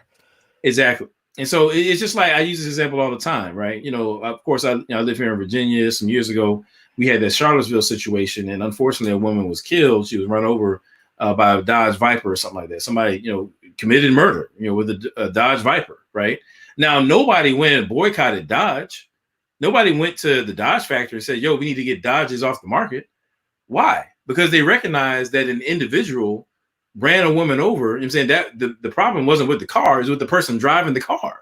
You know what I'm saying? That's the problem. You know what I'm saying? And so likewise with Christianity, the problem is not Christianity. Christianity in and of itself, going back to what you said about Frederick Douglass, it's the peaceable the gospel of Christ that Frederick Douglass had no problem with. I'm saying that's what he said. But when you take Christianity and basically create this culture-driven, greed-driven, partiality, racist-driven caricature, false pseudo version of Christianity, and then you utilize that against people, then I'm going to fault you for that. I'm not going to fault the original. I'm going to fault you for being as depraved as Scripture says you are. I'm saying, and doing something heinous, right? So when you fail to make those distinctions, then that tells me that you're not a reliable source of information, or I should say, when you consistently fail to make those kinds of distinctions, and that's what he does. To be honest with you, you know what I'm saying. So there we go. Woo, oh man, Pastor Tim Allison in the building. I appreciate y'all, man. I think I saw a super chat earlier. I think I acknowledged it, so thank y'all for that. You ready to go to the next one? Yeah, let's go to the next one. All right, cool. So we got another video for y'all. It's about the same length. I'm saying we're going to get into that. Let me pull it up here. While you pulling that up, I mean, what we also see in here, and you said it really good about thinking clearly, and thinking clearly involves controlling one's emotion. Controlling one's emotions. So what you're seeing, even the same way you saw it in the debate with Dr. Bantu and Jabari, appeal to emotions, and things like that, and an appeal to emotion can never replace the process of going through propositions and arguments piece by piece, line by line, and following following them to the logical conclusions. So if there's any unbeliever watching this video, I would just challenge to set emotions aside for a second and to try to think clearly and logically, to see whether something is in the word that I'm gonna use is consistent. Mm-hmm. And that's what I got to add to that, Adam. Good, man. That's good. That's good. You know, one other thing before I forget, you know, he mentioned, it's very interesting. So he talked about, you know, so-called European slavery, right? So let's say it's called the transatlantic slave trade, you know, for example. And then he says now 800 years before that, you had Arab slaves. I mean, you had Arab enslavers, rather, you know, enslaving Africans, you know, 800 years before the transatlantic slave trade. Now, what's interesting about that is what happened in the middle? So you don't want to talk about that, right? What about West Africans enslaving other West Africans? What about that? See, people don't want to go there. You know what I'm saying? Because the reality, like, listen, let me tell you something. When I talk about Tru-ID, the real you Imago Dei, when I say that, you know, we need to be basing our identity first and foremost on who we are in Christ, I'm saying who we are in terms of being made in God's image, I mean that. I'm dead serious about it. You know what I'm saying? I appreciate all the extras and things like that. You know, the African heritage. I already said that. I appreciate anywhere where I can see, you know, something that God invested in man. Anytime I can see that working in my, you know, history and heritage, I can appreciate that. But at the same time, I'm also going to acknowledge that the Bible says all have fallen short of the glory of God. All have sinned. Period. You know what I'm saying? All have sinned. And so no matter where you go, no matter whose people group you're dealing with, you're going to find sin. You're going to find wrongdoing. And the fact of the matter is, when we were talking about West Africa, fam, Europeans were latecomers to the slave trade that was going on in West Africa. It didn't start when they got there. They were raiding each other's villages. And matter of fact, when the Europeans showed up, one of the means that they would use to weaken their neighbors and hopefully take over their land, you know what I'm saying, would be to steal people and sell them to the Europeans as slaves. And thus weaken that population so they can go in and take over. That's what they would do. They would sell Africans for sugar, rum, spices, weapons, and so on. That's what happened. You can, if you doubt it, then go look up, you know, the Dahomey. I'm typing in the chat right now. You can look up the Dahomey tribe, right? You know what I'm saying? I'm not making it up. You'll look it up. Then just type it up and see where they fit in with the slave trade. You know what I'm saying? And I'm not ragging on them. I'm just saying that I'm going to put the gospel and the truth and the reality of the fact that we all sin and need a savior over and above whatever sort of esteem that I would maybe emotionally want to gain from my natural heritage. I'm sorry. Truth trumps culture. Is that simple? That's what we're about here. This is about the gospel. I'm saying if you ain't about that, then oh well. You know what I mean? It is what it is. But the fact that, man, and if you doubt it, matter of fact, let me go ahead and put this in the chat. If y'all think I'm tripping, you know what I mean? If you think I'm tripping, go ahead and look up Alado Equiano. Alado Equiano. Now, Alado Equiano was a person who bought his way out of being a slave and was, I mean, shoot, if anybody was, you know, should be credited for the abolishing of the slave trade and having a ripple effect down the line towards the abolition of slavery in general, if anybody should get some kudos, it should be Alado Equiano, who's also known as Gustavus Vasa. He was an African-born individual. I'm saying, at least by most accounts, you know, historians believe that to be the case. And he wrote his memoirs about how he was kidnapped into slavery. But he wasn't kidnapped by some white folks who just ran up on the land and yoked him up. He was kidnapped by fellow Africans, people that probably looked just about like him. And he was sold to a number of different African enslaved, you know, amongst different tribes before being sold to the Europeans and brought over to the Western world. Now, people say, oh, well, slavery wasn't like it was over here. Now, the reality is, it is true that chattel slavery, you're going to find slavery propping up differently in different areas. That is very true. But lest things be confused. Don't get it twisted. You know what I'm saying? It's not true that in Africa, every instance of slavery was reflective of some sort of indentured servitude type of situation. That's not true. You know what I'm saying? As a matter of fact, if you want to do the history, you fact check me on it. I dare you. You know what I'm saying? The fact of the matter is, but when they would sell to the Europeans, what you would have is, the Europeans wasn't just running up on the African continent. They stayed on the coast. And Africans would go into the interior, you know what I'm saying, and raid other people and march them from the interior, you know what I'm saying, to the coast where they would sell them to the Europeans. As a matter of fact, they estimate that maybe 30 million people died just on the march from the interior to the coast to be sold into slavery. And if for some reason you got there and you considered to be unfit for slavery, they would kill you. They would throw you in a mass grave and they would keep it moving. And by they, I don't mean the Europeans. I'm talking about the African slavers who couldn't make money off you. They would kill you and it'd be a wrap for you. That's history. Why am I going so hard about it? Because I want people to lay down their culture-based, center of identity. I want them to pick up what the Bible prescribes in terms of who we are. You're made in God's image. I mean, what greater source of identity could there be than to understand that you're made in God's image and you're His child through faith in Jesus Christ? You're covenantally His child, made righteous. There is no greater foundation than that. And once you understand that, then you can properly look at the other aspects of your identity that are also valuable. It is value. I find being of African descent to be valuable. You know what I'm saying? I find being of African American to be valuable. I find being, where I'm from to be valuable. Those are all valuable. And the thing is, I can be the best of those things by putting them in their proper order, right? I'm saying by acknowledging who I am in Christ first, and then thus bringing out the best in everything else that God sovereignly placed me in this world to be. I love this black skin that I'm in. And I love it even more so now that I know that it's part of God's artistic nature to have created me this way. That's the foundation that we need to be building on, y'all. All right.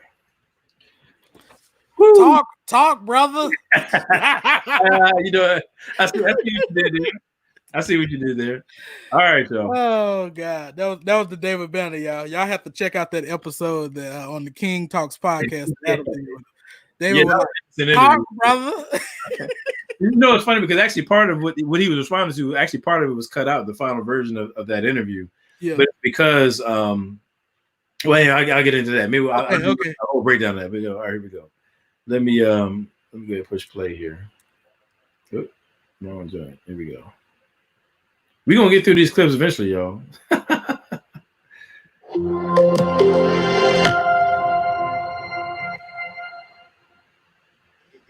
So, the Book of the Dead is the European name for an African text that was called Peri Heru. The chapters are coming forth by day. The words that the soul was to say in order to come forth by day.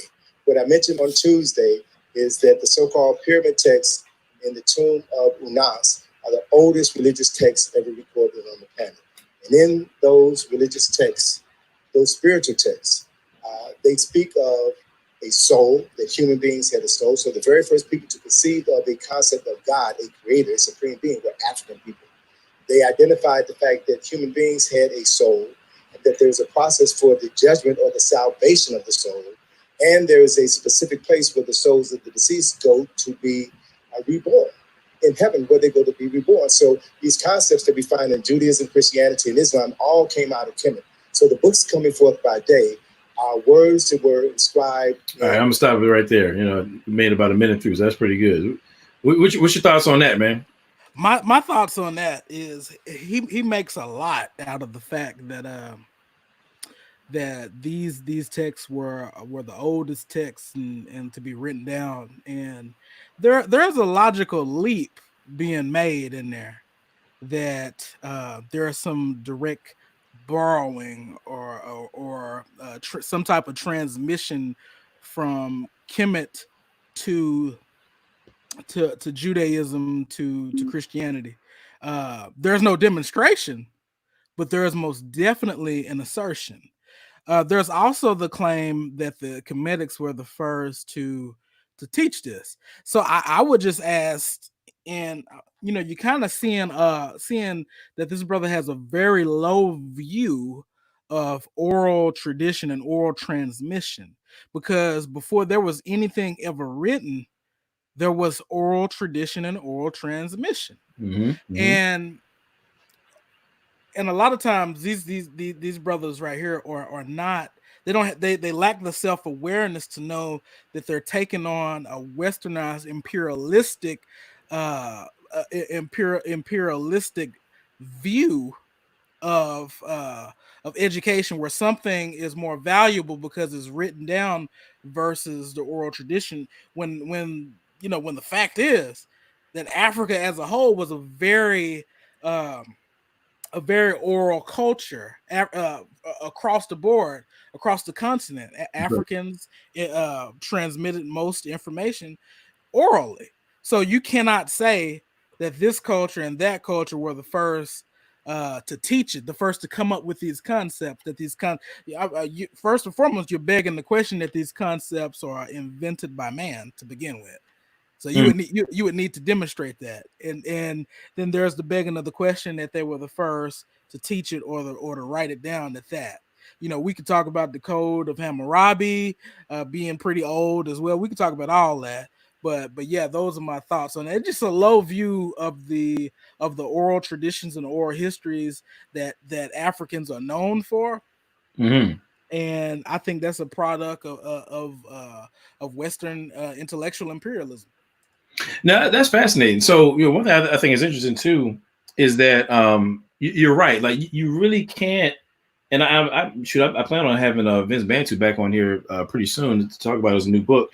But you really can't have a balanced, or I'll say a comprehensive understanding of the ancient world without taking into account oral histories and oral traditions. I'm saying you have to take those into account, because again, all cultures start out as oral cultures before they're literary. Because like I said before, you can't have a literature and writing down a language unless you have a language, unless you're communicating already. So you have to be oral first in some sense or another. You know what I'm saying? So with that being said, first of all, actually, I'm not even sure. I mean, if I'm not mistaken, I want to say the Sumerians too. There's debate about whether or not Sumer had writing first. Mm-hmm. And from what I understand, I want to say Sumer had writings before, but I could be wrong about that. But I don't think that it's a clear-cut, undisputed fact. You know what I'm saying? That you're going to get the first spiritual or religious, however he would put it, writings coming out of Egypt, or what he referred to as Kemet. But let's just say that it is. Let's just say, for sake of argument, that is the case. Okay. I just put it in the chat a second ago. What he asserted, or basically claim that he's making, is a perfect example of what you call the post hoc ergo propter hoc fallacy. Okay, people can look that up. I just put that in the chat. Post hoc ergo propter hoc fallacy, and basically what that means is Latin for before this, therefore that. Basically, let me break it down. So just because A comes before B doesn't mean that B came from A. That's really what it has. That's really what you're dealing with there. Okay, so even if it is the case, let's just say that the Egyptians were the first ones to put the paper or papyrus or whatever their beliefs about the soul, heaven, and so forth. That doesn't mean that other cultures or individual or groups later down the road got it from them. There's no reason to think that. You know what I'm saying? Because you have people groups over all parts of the world. You mean to tell me that nobody was believing in the soul, like until the Egyptians came up with it? All these other cultures that were around, like nobody came up with that. You know what I'm saying? Like nobody thought that, hey, maybe there's something more to this life than what I see. Like nobody was worshiping any gods of any sort. Nobody believed in the afterlife. You know what I'm saying? Until the Egyptians wrote it down, and then mysteriously, it would have been at least thousands of years before whatever the Egyptians wrote down circulated to any degree. You know what I'm saying? Around the world. So just people were just sitting around, I guess, 8 years or something like that for centuries until the Egyptians told them otherwise. That's obviously ridiculous. Yes. That's clearly ridiculous. You know what I'm saying? So, you can talk about the Chinese culture. They had the Most High figure they refer to as Qin, I believe, Tien. Going back, millennia before the first century. Like 3 millennia before the first century, something crazy like that. They had been on game. You know what I'm saying? So I might say 3 millennia before the first century, but I meant to say 3 millennia ago. But anyway, my whole point is it's silly to say that, okay, well, they wrote these things down about the soul, heaven, afterlife, and so forth, And that's where you get Christianity, and that's basically that's where Christians and Muslims get it from. There's just no good reason to think that.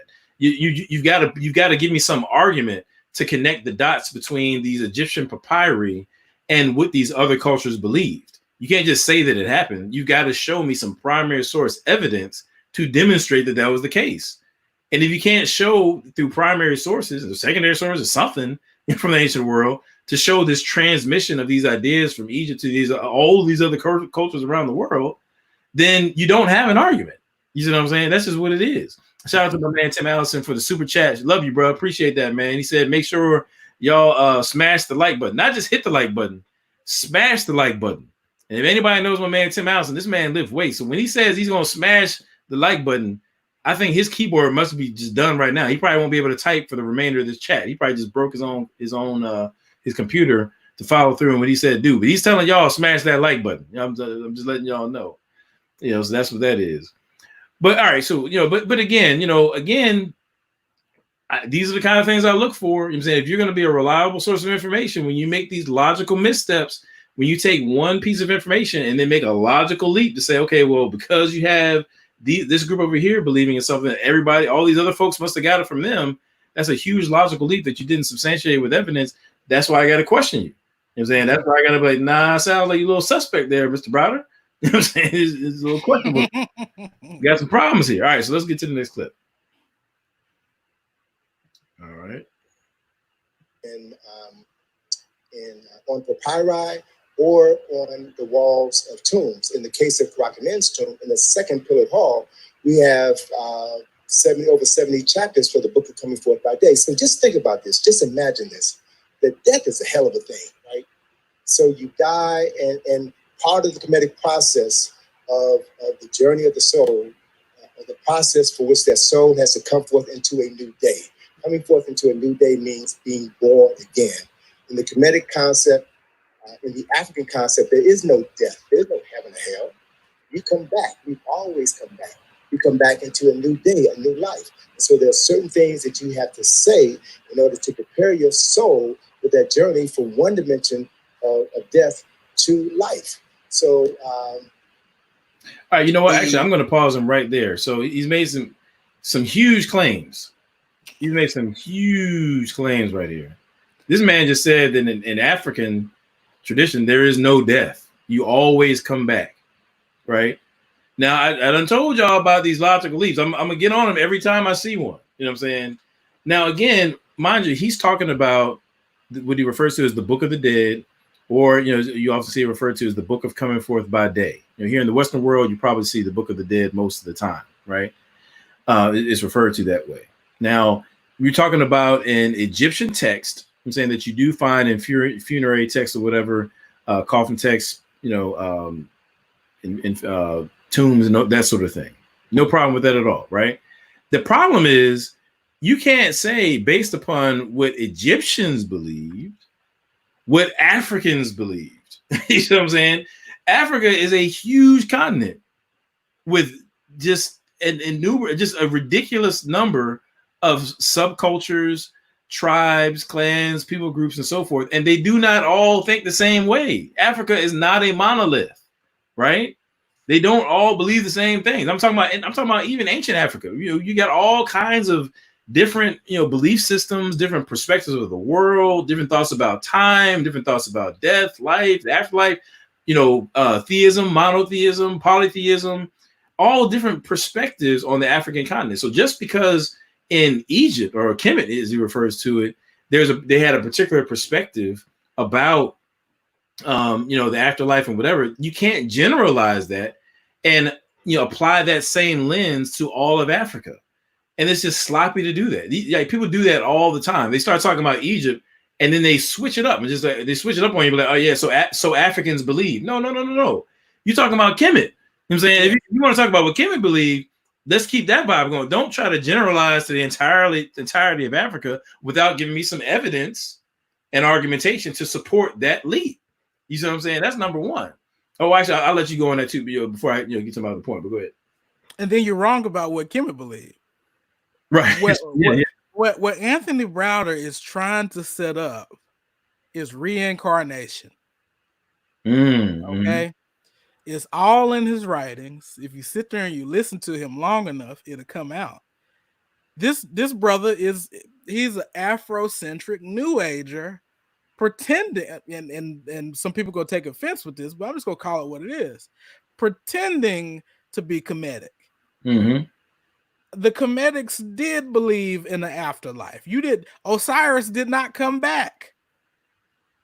Osiris did not come back. He became It was a rap. It was a rap. Right. He became ruler of the underworld or the realm of the dead. You ain't coming back, Jack. You sure? And then if you don't pass the judgment the right way, you're gonna get ate up. Well, you might get tortured because it was quite a few different things that could have happened, but you might get ate up by some type of hybrid hippopotamus looking thing.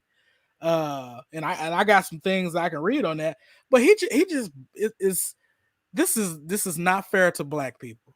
This is not fair to his audience, and is grossly it's pretty deceptive. Well, I tell you what, so let's dig in a little bit, right? Because actually you hinted at something that I wanted to get to, and you might want to you say you might have some things you want to read on it, but just real quick, I want to kind of give a two-step argument, if you will, or I'll just say lines of evidence, saying that kind of undermine his claim. He said, according to him, according to Africans, we always come back. There was no heaven or hell. There was no, we always come back, right? This is what he has to say. Now think about it. Now he's going to go on to describe, and he's actually already begun to describe, what you find in the Book of Dead, which is like this trial scene.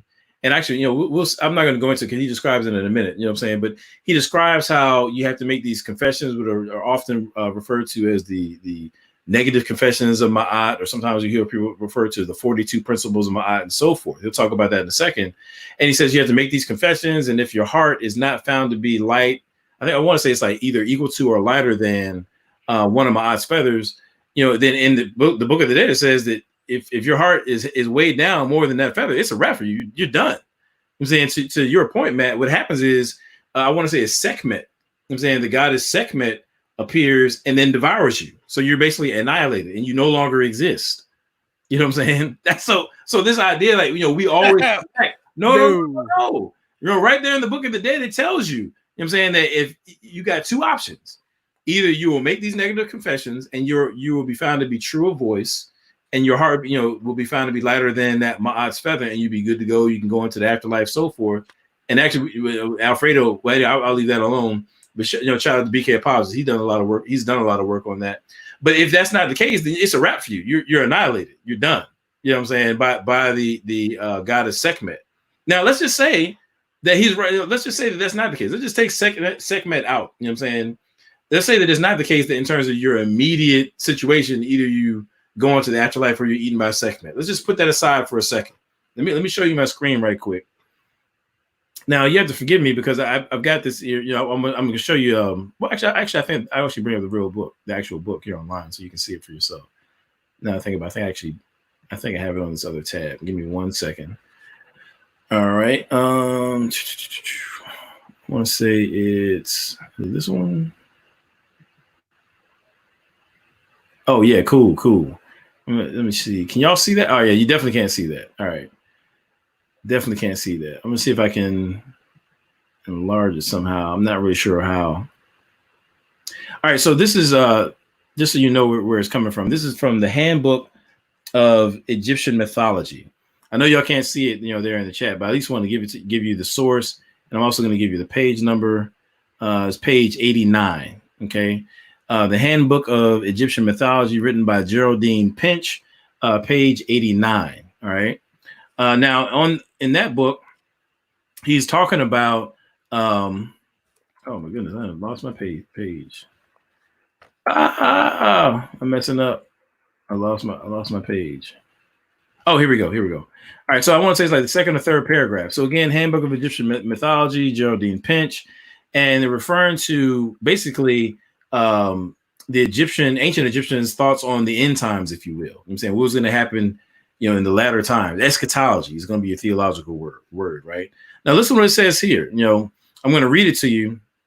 And actually, you know what I'm going to do? As soon as I finish reading, I'm going to put the link to what I'm reading in the chat, so people can fact check me on this, right? So here's what it says. It says in coffin text spell 1130, after the creator has described the gifts he has given to humanity, he goes on to say that after millions of years, he will become one with Osiris.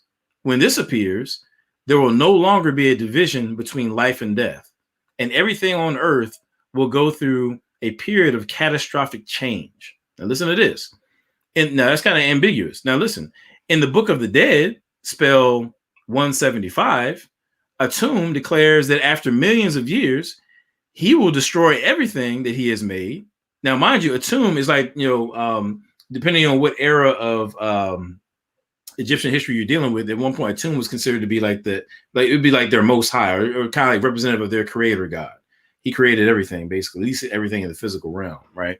So again, in the Book of the Dead, spell 175, Atum declares that after millions of years, he will destroy everything that he has made.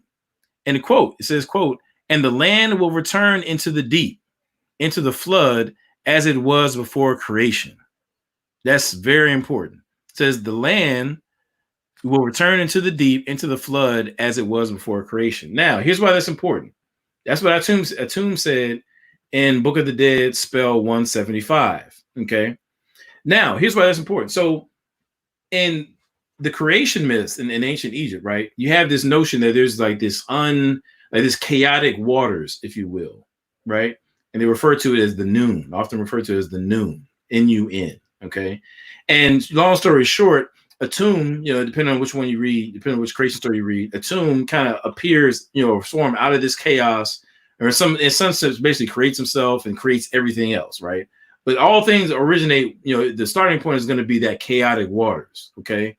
Now, again, in terms of what I just read, Atum says in the Book of the Dead, spell 175, that after about millions of years, he's going to destroy everything that he made. You, me, everything in existence, right? And he's going to return everything back to those chaotic waters. And he actually goes on to say the only thing that exists will be him and Osiris. So everything is going to be done away with, right? Now, if that's the case, and actually, I want to say it was, I got this book here. Actually, I'll get to that in a minute. But, as scholars look at it now, it's pretty sketchy in terms of what exactly that means. You know what I'm saying? But nevertheless, we know that everything going to be gone, like me, you, and everything else, right?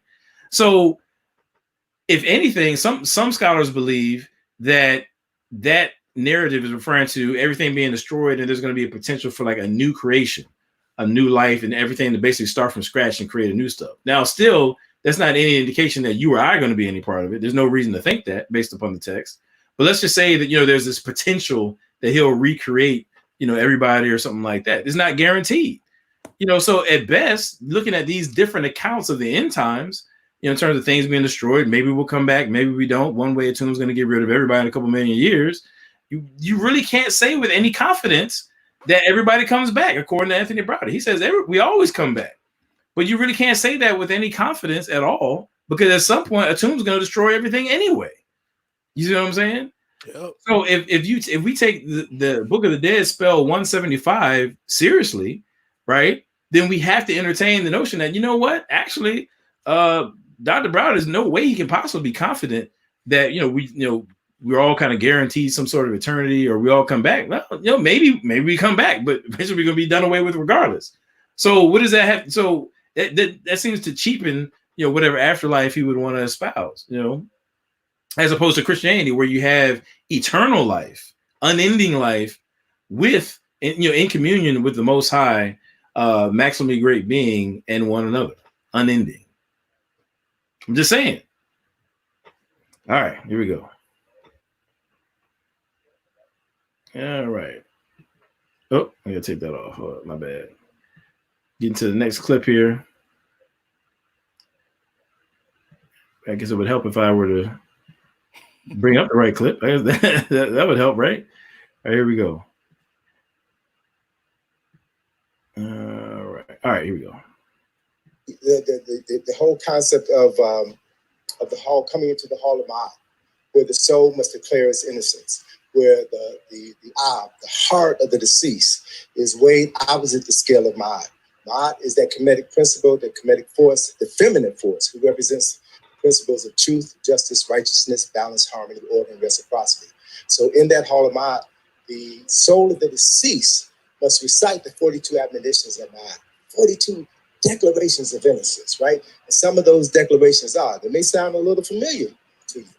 Some of these declarations I have not spoken ill, I have not killed, I have not committed adultery, I have not polluted myself, I have not polluted the land, I have not stolen, I have not done these things against others. You declare your innocence as you stand before God, as you stand before, in this particular instance, as you stood before Asar on the day of your judgment. And then those declarations were recorded in the book of judgment by Jehuti. And if one were true to these 42 declarations of innocence, which were distilled by Jews into the 10 commandments, then you would understand that there's a profound difference between a declaration of innocence.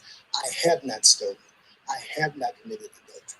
I have not robbed, as opposed to a commandment, thou shalt not do this, which means if you're commanded to do something, it means that you don't have the good sense to know not to do it. The declaration of innocence says that you've grown up in an environment where you know, as a way of life, you've been taught from the very beginning that these are things that human beings don't do. Now I'm gonna play that back. Listen, do it. Listen. I have not stolen. I have not committed adultery. I have not robbed, as opposed to a commandment, thou shalt not do this, which means if you're commanded to do something, it means that you don't have the good sense to know not to do it. But a declaration of innocence says that you've grown up in an environment where you know, as a way of life, you've been taught from the very beginning that these are things that human beings don't do, right? So you're manifesting your humanity. All right, now, this is the silliness I'm talking about, man. You know, all right. So again, so he says that he's drawing this distinction. Now, I'm really want to harp on this because we see this in the conscious community all the time. So he's drawing this distinction between the principles of the negative confessions. You know, basically saying that you are innocent of this, innocent of that. You know, I have not stolen, I have not spoken ill of people. And he's juxtaposing that with, you know, over and against the 10 commandments. You know, he's basically saying that, you know, the commandments, if you're commanded to do these things, then you're basically saying you don't have enough sense not to do it, according to him, versus these negations where, you know, it's indicative of this notion that you were brought up in an environment where you knew better, you know what I'm saying, and therefore, you were brought up in an environment where you knew not to do these things, right? And so it basically, what he's doing is, he's creating this a moral imbalance between the kinds of people that were confessing the negative confessions, the 42 negative confessions, versus the Jews who were abiding by these commandments. He's saying that, you know, given the fact that y'all are, you know, framing this as commandments, it means that you don't know no better, and that says something about, you know, the environment within which, you know, you're fostering this community, society, culture, what have you. So he's trying to put the Egyptians on a higher level there. Now, here's the problem. Just think about context, okay? What context are we finding the 42 negative confessions, okay? As he just said, the person who's reciting these confessions has already died, right?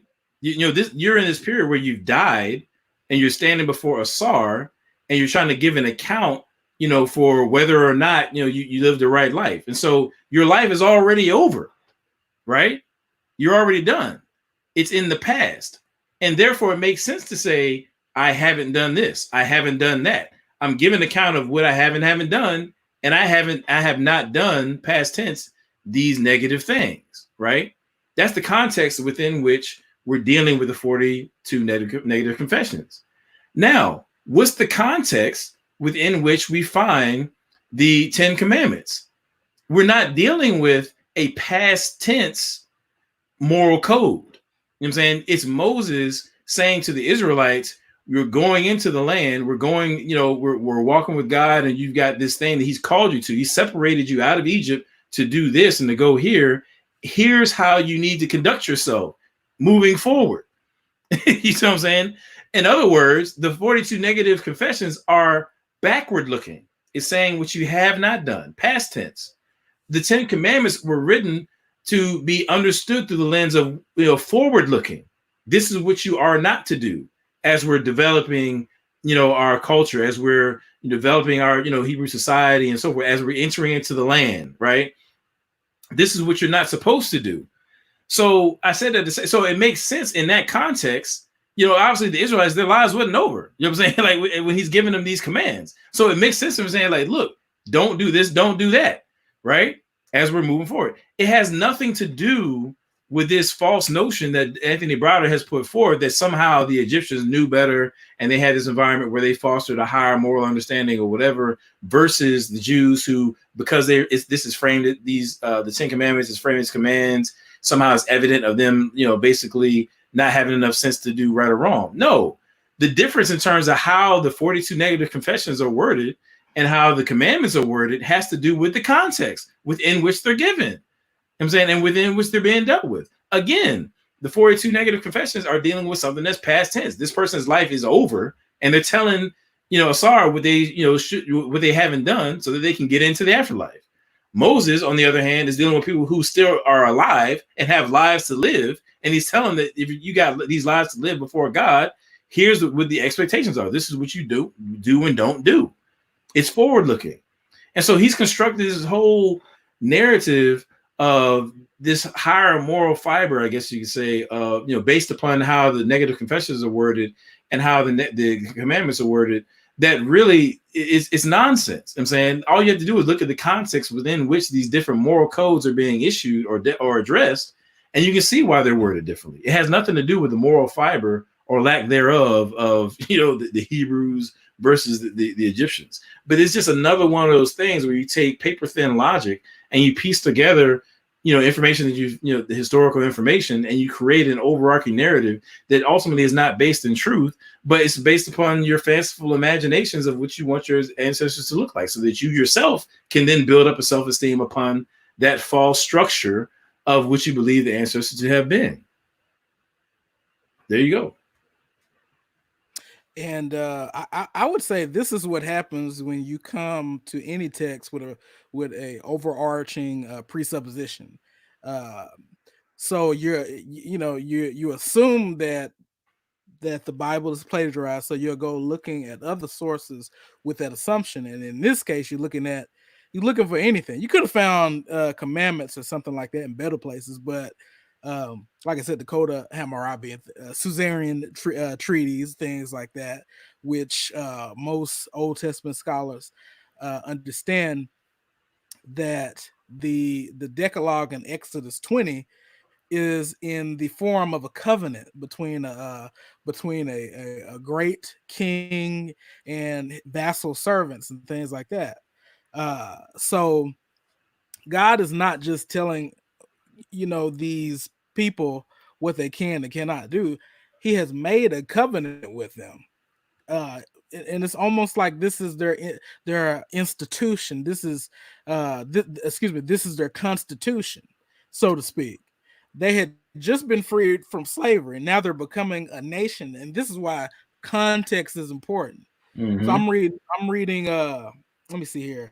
I'm reading from the IVP background commentary on the Old Testament. Okay. So I'm on Exodus 21 through 17. The Decalogue as covenant. The 10 Commandments not only are connected to law, but are also part of the covenant. The literary formulation of the covenant is quite similar to the formulations of international treaties in the ancient Near East. In the stipulations of these treaties, one often finds certain behavior either required or prohibited. In this sense, it could be understood that the apodictic form of the 10 Commandments put them more in the category of covenant than in the category of law. So we're talking about a covenant. We're not talking about something that somebody said after they died. And furthermore, if we look at the context of spell 125 to be more proper with it, and whenever somebody brings this up, I immediately I don't refer to it as negative principles, because that's an anachronism. Because once again, you have looked at the Bible and now you're looking at the Book of the Dead with an assumption. So you use words like negative principles. Show me where a Kemetic called them negative principles. for start. That's what I would like to see, where a Kemetic called them negative principles. Give me some type of primary source where a Kemetic called them negative principles. That's an anachronism. Point. That's I don't let you get away with that. Right. So spell one. Not everybody had access. Furthermore, and my man Alfredo Valentine will always harp on this point, that not every person, most likely the elites, and as you see the New Kingdom to certain different dynasties, access to these spells became, readily accessible to certain, but everybody couldn't access these spells and these rituals of being buried the right way, so that you can travel, so that you can make your journey in the afterlife to get to the judgment. You had to withstand all kinds of trials and traps and booby traps, and you got the 7 gates and things like that. So Anthony Browder is just not telling the whole truth. And the thing about it, you can declare all you want with spell, the magical spell 125, that you have not done this, but the weighing of the heart was the second part to it. And if your heart was not light as a feather, it was the way you go to Sekhmet. Yeah. So you be annihilated, eaten by the goddess Sekhmet. That's right. So if these were magical spells designed to, whether the spell had no action, this was a spell.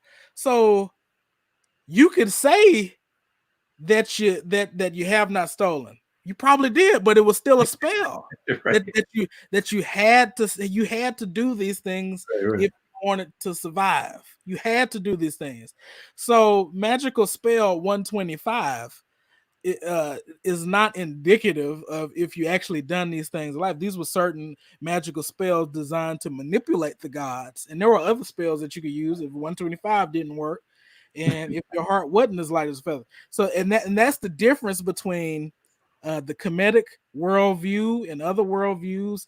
A good book to check out is The Bible Amongst the Myths, where John Oswald talks about the use of magic to manipulate the gods. Magic was designed to manipulate the gods. You do this ritual, you can get this outcome. You do this, you can do that. So what if you didn't have access? What if you didn't have the money to buy these spells? That's why the book of the book of the Coming Forth by Day began to be in later kingdoms. It was for sale to people who were not elite. So it was readily. But what about the person who didn't have the money to get these spells? Well, it was a wrap. It was a wrap. So Anthony Browder is just. I don't know if this is being taught, but I mean, this information is out there. Oh, and to take it a step further, right? So he's described this trial scene, right? The reality is, I mean, if this all right, so let's say you've done these negative confessions, right? Obviously their entrance into the afterlife is clearly works-based, right? It's obviously works-based. Now, if you lived a perfect life and you've never done anything wrong, hey, that works great for you. I don't know anybody like that. I don't know anybody, who's going to make it through this life having not lied about something, stealing some candy or whatever, when you're a kid, something. I mean, like we've all, I mentioned that we've all sinned. We've all fallen short of the glory of God. There's no perfect person. We say it all the time. Nobody's perfect. You've done something, and the reality is according to, according to Anthony Browder, his rendering of the Kemetic belief system, I mean, I don't see any sacrifices being available to you at this point. So if you've done these things and, then you're done. I mean, it's a wrap for you. You're going to be annihilated. Versus, when you're talking about the gospel of Jesus Christ, we have an advocate with the Father. I'm saying, so when I stand before the judgment, I'm not standing on the merits of my own good deeds. I'm saying, you know what? I'm coming clean with the fact that I've done some things that are wrong. I acknowledge the fact that, I haven't, lived up to the holy standard to the standard of a holy God. And thank God that, Jesus, died on my behalf, and, took the punishment so that I don't have to, be devoured by segment. I'm saying, like, I won't be annihilated or whatever. Basically, go to hell is what I mean. So that's the thing, man. Like, we have to understand that there's consequences, like to getting these worldviews, getting your worldview wrong. You know what I'm saying? Like, if you want to bear the weight of some work-based system where there's really no redemption, you know what I'm saying? If you screwed up, hey, good luck with that, buddy. I'm gonna lean on that grace, dog. You know what I'm saying? Not ashamed of it, because that's the means through which I can then be empowered to live a higher level of morality. So there we go. Y'all still good there in the chat? We good? We're coming down the home stretch. Coming down the home stretch. Put some ones in the chat if you're still awake. You know what I'm saying? Oh, it's only like 11:40 where I'm at. That's not bad. I'm good. We good.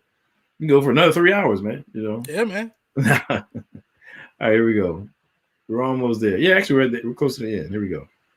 And on that day of judgment, you come before Ma'at and you declare your innocence. And if your heart, which is weighed opposite the feather, Ma'at, is as light as a feather, that's where the concept comes from, then it means that you have lived a righteous life. You are declared Ma'at Keru, or true of voice. And then you are led by Heru, the son of Asar and Aset, into the hall where you meet his father, Asar, who sits on the throne of judgment. So that scene, which you see in many papyri, the papyrus of Nefer and the papyrus of Ani, you see Heru taking the soul of the deceased by the hand and leading them to his father, who is sitting on the throne of judgment. That should remind you of the verse in, I forget what verse it is, but it's a verse in the Bible that says, none comes to the Father except through me. Right? So if you knew our spiritual traditions, then you would understand where the Bible came from. The Bible is nothing but a distillation of African spiritual traditions. So spirituality is profoundly different from religion, right? And both are means by which people attempt to reconnect with a source which you cannot see. But all right, let me just pause right there, just real quick, just real quick comment. So again, this is where he's basically taking, put it this way, a similarity doesn't mean sameness. Okay, there's a difference between a similarity or similarities and sameness. All right. So for example, if I say that a chair has 4 legs, right, and then I say that a table has 4 legs, it doesn't logically follow that just because a chair has 4 legs and a table has 4 legs, that therefore a chair is a table or a table is a chair, right? They have a similarity, but that doesn't mean that they're the same or that one came from another. As a matter of fact, I can say, well, dogs have 4 legs and chairs have 4 legs.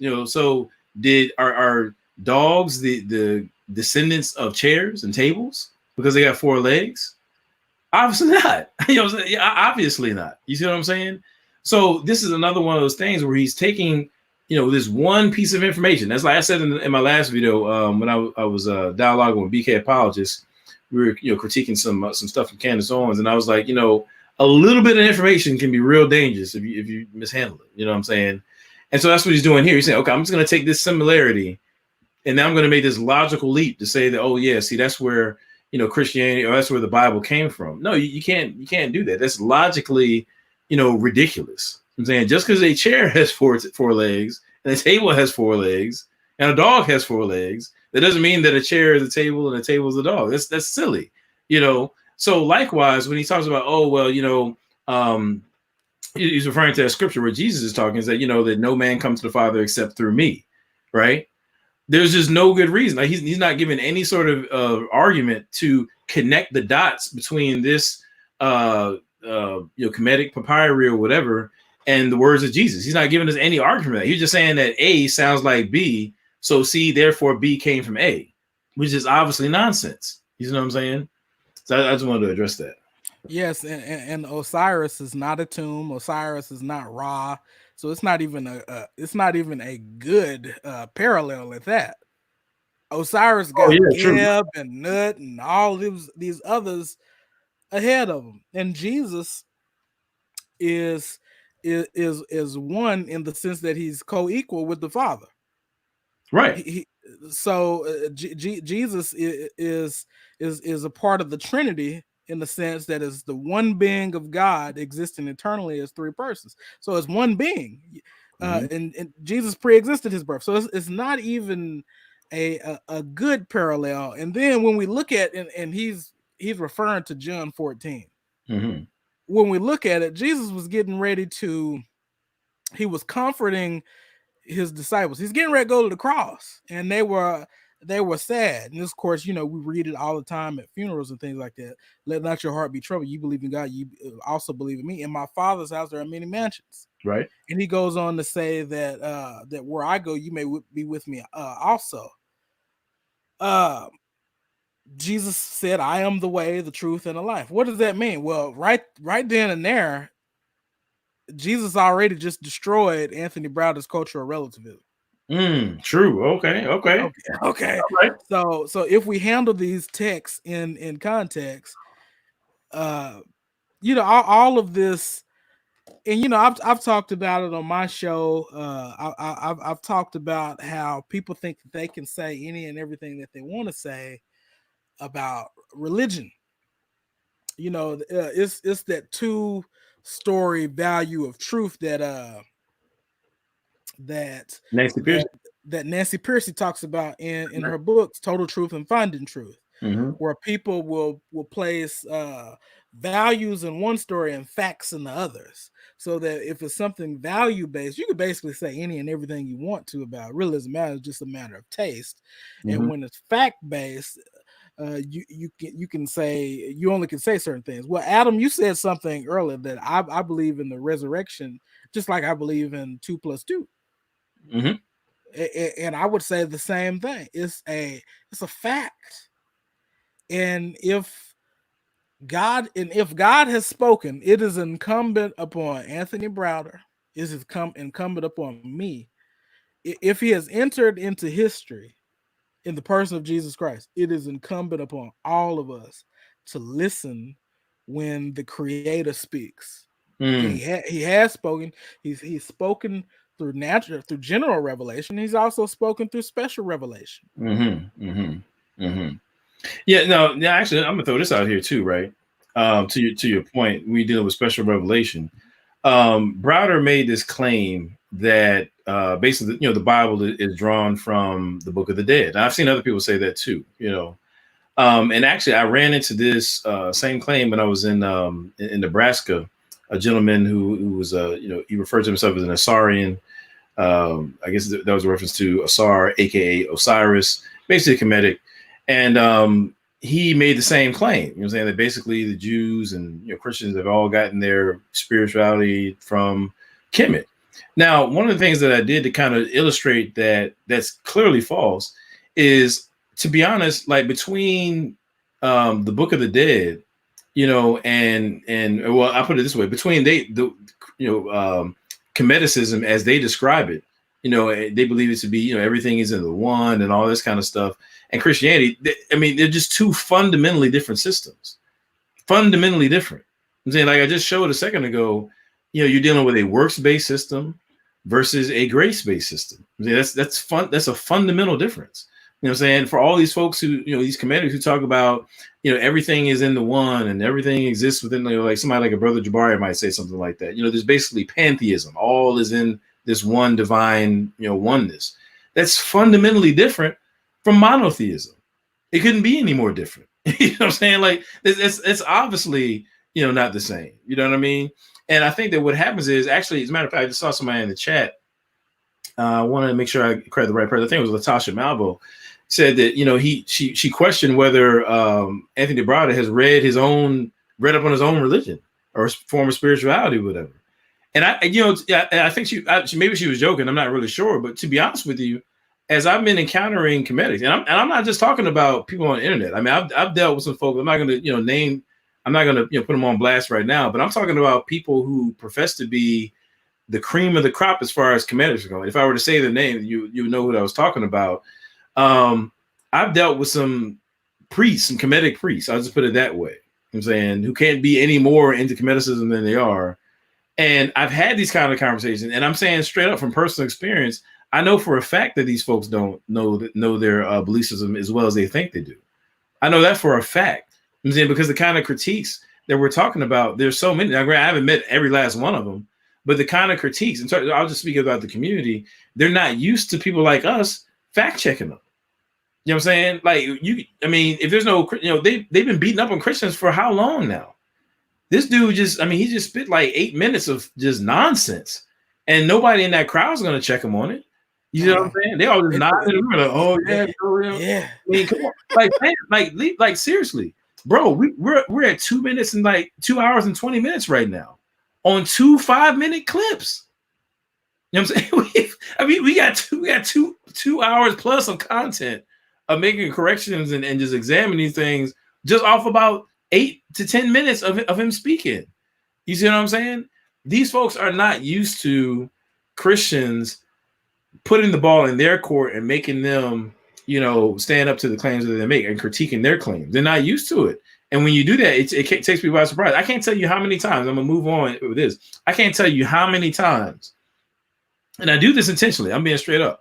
There will be times where I'll be dealing with a comedic. Like I've had this happen at barbecues I was at. I've had this happen at various different events and stuff like that where I'm speaking, where they'll come up, they're trying to check me or whatever. And then what I start doing is I start telling them about comedicism. I'm like, well, you believe this or you believe that. Oh, so yeah. Oh, you're comedic. Oh, okay. So this is what you and it just throws them off every time because they just come to these conversations with this belief that they have the upper hand because they believe they know Christianity and we don't know anything about their worldview.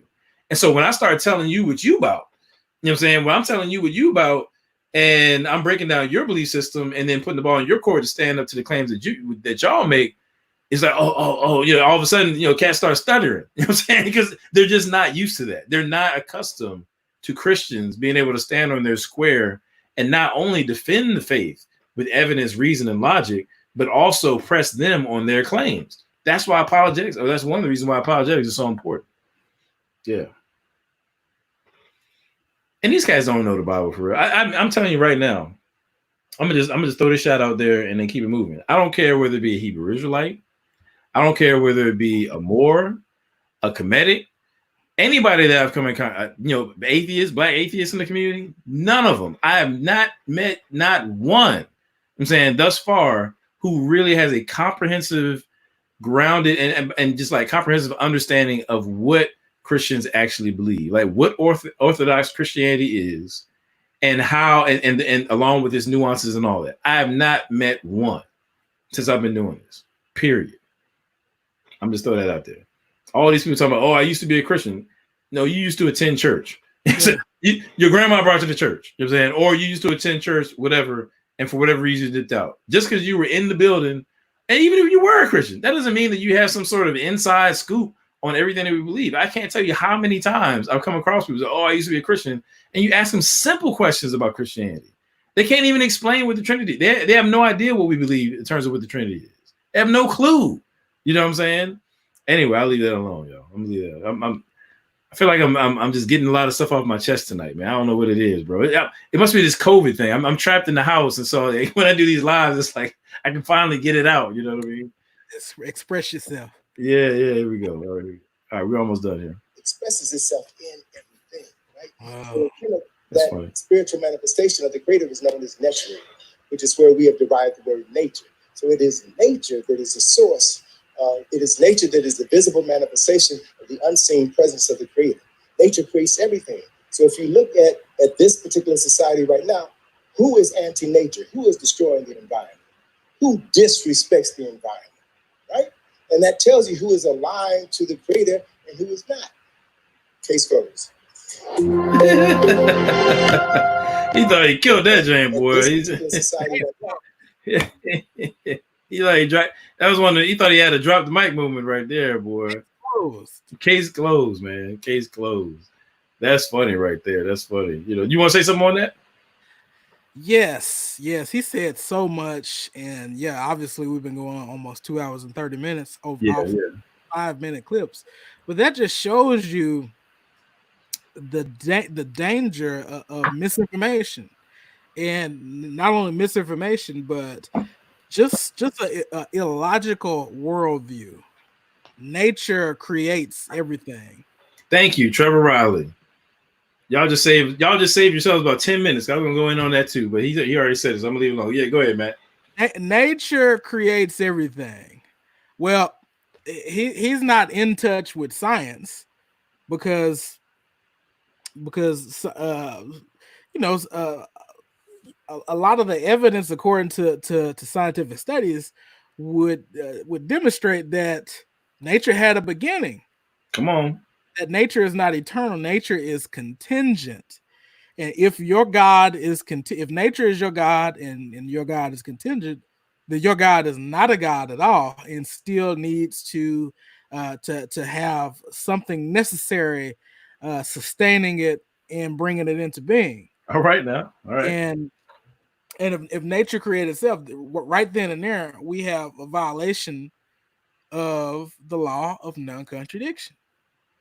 A cause cannot be its own effect. And once again, all these people in the crowd, they listen. An effect cannot be its own cause. Yeah, there you go. I'm with you. Okay. Yeah, you good. I'm sorry, I got that behind. I guess the cause couldn't be its own effect. Actually, that's true too. Actually, now I think about it. My bad. No, you good. An effect cannot be its own cause. Violation of the law of non-contradiction. Okay. So science has shown that the universe is not eternal, but it did have a beginning in past finite time. Okay, you have the second law of thermodynamics. The universe is running out of usable energy and things like that. But also you have the biblical worldview in the Bible that says that in the beginning God created the heavens and the earth. The Bible also demonstrates that God is not to be confused or conflated with what He has created. He is different than anything in creation. He is not to be associated or conflated with creation. Okay, you don't make any idols, any graven images.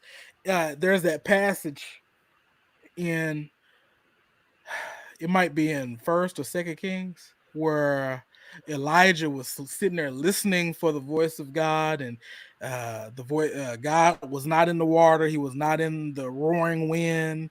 He was not in the raging mountain, anything like. But it was a still small voice. That verse says a lot. That God is not in nature at all. Yeah, true. So even from that verse, the explicit Bible teacher, and that's why, you can say all day that these teachings came out of Kemet and they were distorted, but according to the laws of logic and or certain worldview tests, it's the biblical model is just more rational than any model that commits logical fallacies along the way. Right. And you have to be able to account for, okay, why is this model over here more coherent?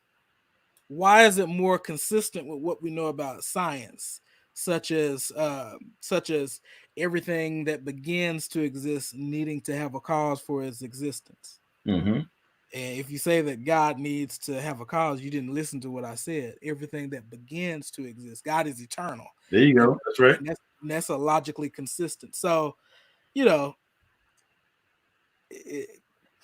it's just once again that sounds good to the itching ear for folks who ears are itching, but you got to set those emotions aside. You gotta set Alex Haley's fictional roots because he said it was fiction. I didn't say it. Alex Haley said it was fiction. Right. So you talk about Alex Haley has documented. Oh, yeah. Well, yeah, that caught me off guard. Yeah, he said, yeah, such and such Alex Haley documented. I'm like, well, no, Alex Haley didn't document anything. I mean, he wrote a work of fiction, which I'm not criticizing him for it. I'm just saying it's not proper to say based upon, it's a genre of fiction. So it's not proper to say he documented. I don't know what he was talking about in that joint. He said it was fiction. And that's what he said. Not Adam Coleman, not right. MJ Jackson. So you can't build your worldview off of bad sources. So yeah, man. We got work to do. Bad reasoning on top of that, man. And so, it's just it's just one of those things, man. You know, yeah, Trevor said, but you watched it though. I did. Which is fine. I mean, yeah, I'm just not going to base my historical outlook on it because it's not written to be history. You know what I'm saying? It's written to be, but yeah, I know he's just joking around anyway. But yeah, so I mean, yeah, I think we've come to, you know, the end there. Oh, you know, there's one last thing that I meant to get to earlier that I forgot. Oh, well, two things real quick. Now, well, the first one, I'm not being sarcastic. I'll just kind of make this point. He said, I want to say in the first clip, and I forgot about it, but he said that religion is a tool of war, right? And I guess to most, you know, maybe to many people, that sounds impressive. Like, oh, yeah, religion is a tool of war, man. You know that it, you know, you got to be careful. Well, but I mean, but that's such a generic statement. You know, economics is a tool of war. Yeah. You know, so are you going to stop engaging in economics? Like, in other words, he's got these archaeological digs where he receives money, you know, from folks in order to continue to do his work. Is he going to stop engaging in economics and in trade because economics can be used as a tool of war? Language can be used as a tool of war, right? When you think about, I work with veterans. That's my full-time job, right? Now, I can tell what war you served in based upon the lingo that you use. You know what I'm saying? So, yeah, and forgive me, you know what I'm saying? I don't mean to be offensive, but, you know, like they tend to use disparaging, you know, terms to refer to their opponent. So if somebody's using the term gooks or something like that, right? Then I know that you're probably talking about the Vietnamese. Now, I'm not saying people should do it. I'm just saying that I can tell where people serve based upon the negative labels that they place upon the people that they were fighting against. I'm saying versus if somebody used the term ragheads. Okay, I know you're talking about somebody in the Middle East, so you probably served in Iraq or Afghanistan, right? Or if you use the term insurgents, then I know you really are probably talking about like something that's really more recent, like something like post 9/11, because that's the term insurgents became more popular. So based upon the term that you use, you know what I'm saying, I know that you serve in different areas. Now, why do people come up with those different terms? They come up with these depersonalizing terms so that they can justify taking the lives of the people that they're fighting against. Because if you humanize them, then you're going to be less likely to pull that trigger. So it just as a mode of war, they come up with these negative slang terms so that they can go out and kill people. That's a tool of war. Language can be used as a tool of war. Now, with all that being said, are you going to stop speaking? Are you going to stop communicating through language? Right? You know what I'm saying? Are you going to stop? He gave his whole lecture in the English language. So is he going to stop using English? Because English was used as a tool of war against the West Africans, right? You know what I'm saying? They wanted to break up their languages and confound them or whatever, however you want to put it. At least that's how it's taught in the conscious community anyway. So, I mean, that's what I'm saying. Like, so when you just say something generic, like, oh, religion is a tool of war, anything can be used as a tool of war. Thinking is used as a tool of war. Who's gone to war, like full-fledged war, without thinking? You know what I'm saying? Politics is a tool of war. I can go on and on and on. So we have to be careful when people make like generic statements like that. And really, they're just it's really special pleading because he's targeting religion, but you can apply that to anything. You know what I'm saying, and you can say spirituality is a tool of war. And now you got to deal with your own belief system and say you shouldn't practice your own spirituality because it was using as war. As a matter of fact, we know that the Egyptians did that. We know that when they were fighting against the Cushites to the south, that they would invoke their gods and believe that they were ordained by the gods to be the keepers of Ma'at and order in the world, and therefore they got to go against Cush to preserve order and to keep chaos from invading reality. We know that the Egyptians thought that way. So that's a tool of war. So now you got to question your own Kemetic spiritual system. If that's where you want to go with it, right? So yeah, be consistent. Be consistent. Be consistent. So yeah, I want to make sure I address that, man. And I don't know. You want to take maybe about 5 minutes of questions and just kind of throw it out there, and then sure. Okay. Yeah. All right, cool. So we're gonna open it up to the chat. I've kind of learned this from other people's channels. I guess like I'll take super chats first. Actually, I do think that's probably fair. You know what I'm saying? I think it's like the general mode that people are in. So, but then we just open it up for questions, man. Anybody have any questions in the chat room that they want us to address? And as I'm waiting for some questions to come in, I just want to remind everybody, please go subscribe to Matt Jackson's YouTube channel. You know what I'm saying? The Urban Christian Institute. The Urban Christian Institute. You know what I'm saying? There is no other. You know what I'm saying? So definitely subscribe to his YouTube channel. He's got a wealth of information. You know what I'm saying? He's dropping some very insightful works on worldview. I love what he's doing in terms of reviewing some sources that people in the conscious community regularly rely on. So you definitely want to check him out on that. And Matt, do you have anything that's like coming up or whatever that you want to share with the people? Oh yeah, I'm gonna try to get some slides and stuff together because I really want to kind of read John Oswald's book with my audience or anybody who would watch, because like I said, within that book, man, it gives a complete and total breakdown of just how diametrically opposed the worldviews of the of the people of the Bible were with their surrounding community. And so if it talks about the worldview of myth, so you often hear people say the Bible is a myth or whatever, but myth, how are you using the word? Because myth also had a certain view of metaphysics, a certain view of reality, a certain view of ethics.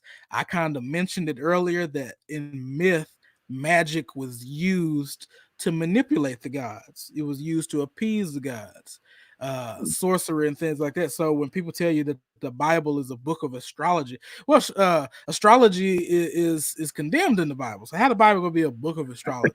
Yeah, right. So that doesn't even make sense.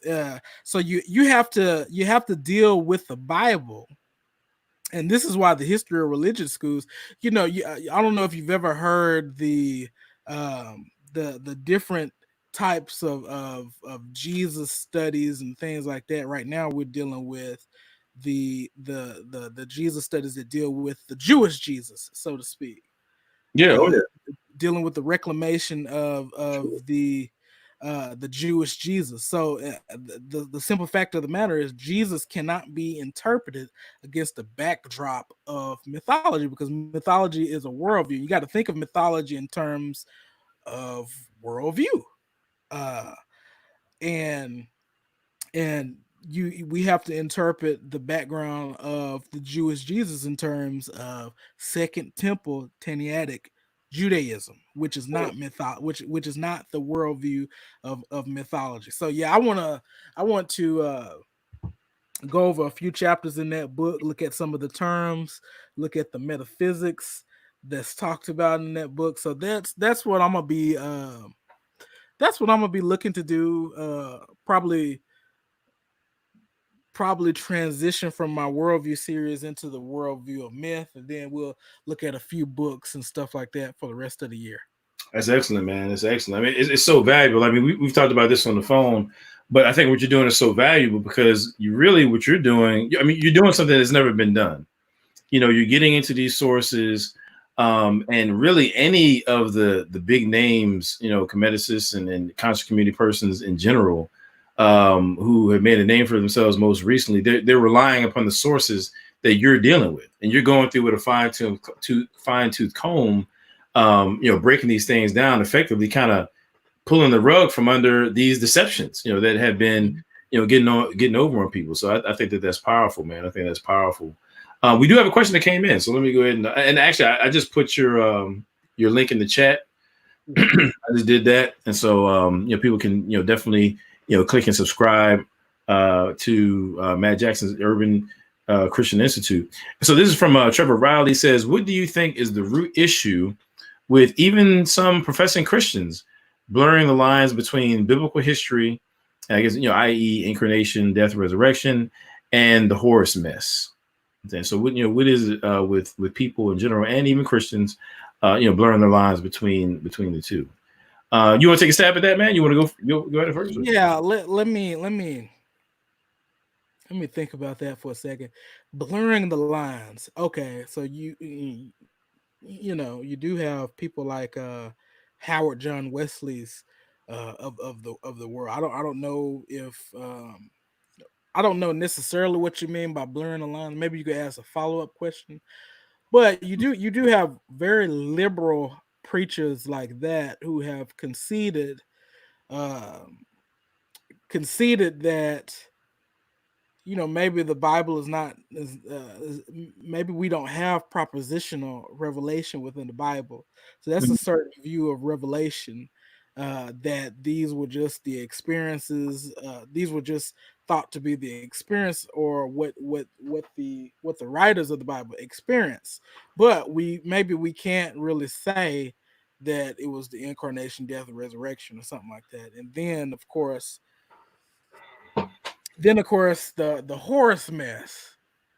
I think the root issue with that is people being afraid to take a stand on truth. And cultural relativism is really a product of postmodernism. So I think the root cause is a meshing of the Christian worldview with postmodernism, and you start to get the blurring of the lines when you adopt when you try to overlay postmodernism over the biblical worldview, and the two just are opposed. And I see where you said you've spoken with a few people who attempt to speak of the similarities and do what Browder did. Okay, well, just because something's similar, it's like Adam said, you know, a dog has 4 legs, a table has 4 legs, things like that.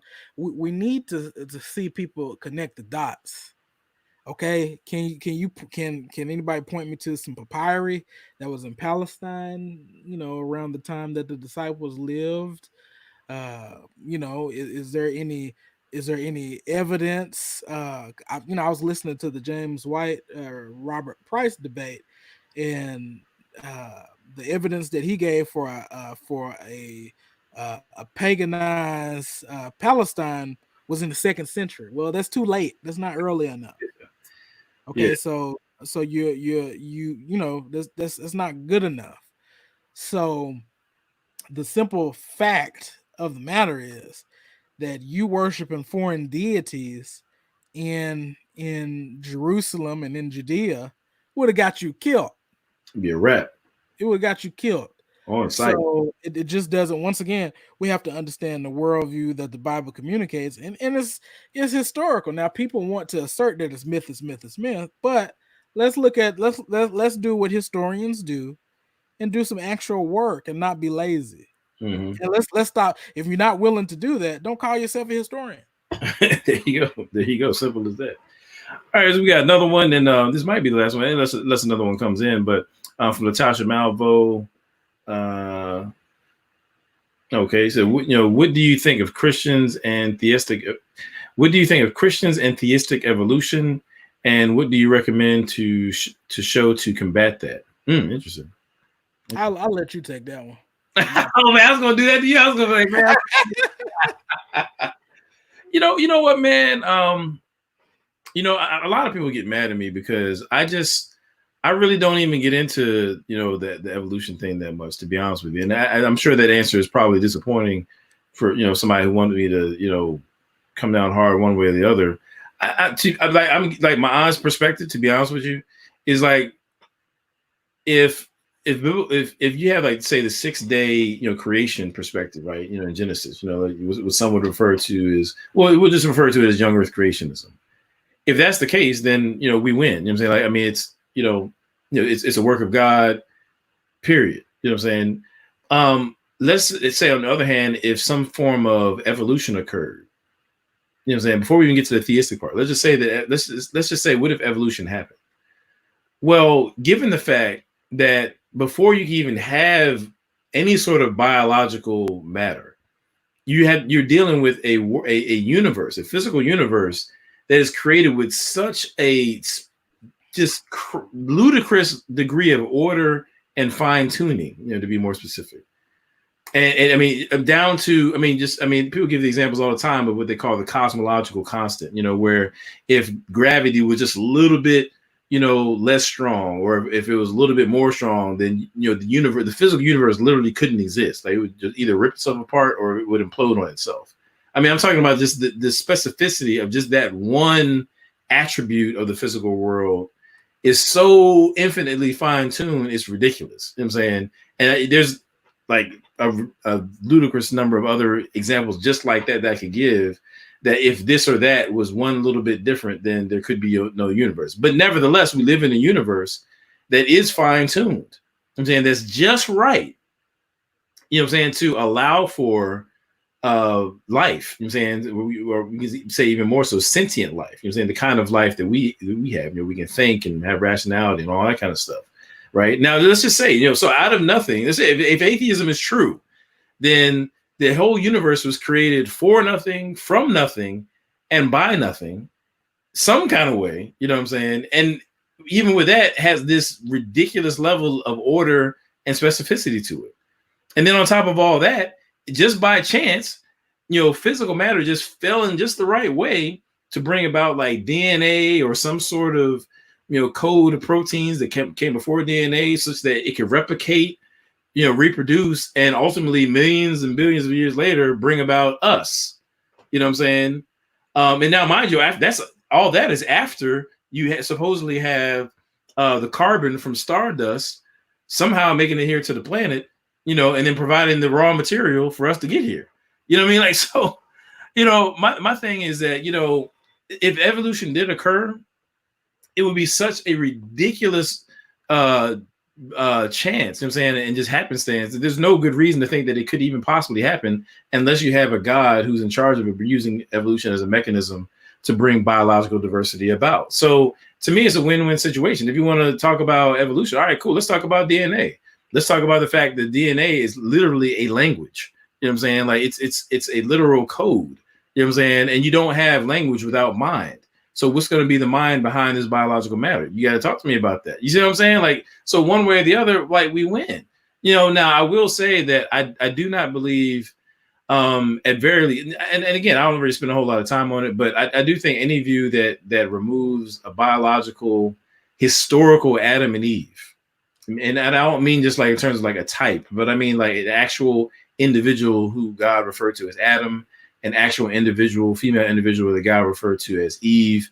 I think if you remove a historical Adam and Eve, then you have done a disservice not only to the book of Genesis, but I think the remainder of scripture as well. So I think that's the absolute baseline. But, you know, beyond that, I just don't really, you know, spend a lot of time debating with people about evolution. I don't, you know, I think atheism loses either way. So I just spend more time studying other stuff. So maybe I can refer people to somebody else who's spent more time on it.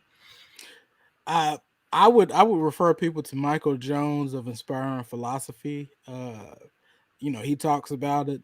I do believe in a special creation of Adam and Eve. I don't see any problem with God creating the animals, using evolution and things like that. You know, and here's the thing: what you have to understand about evolution, or the way Darwin taught it.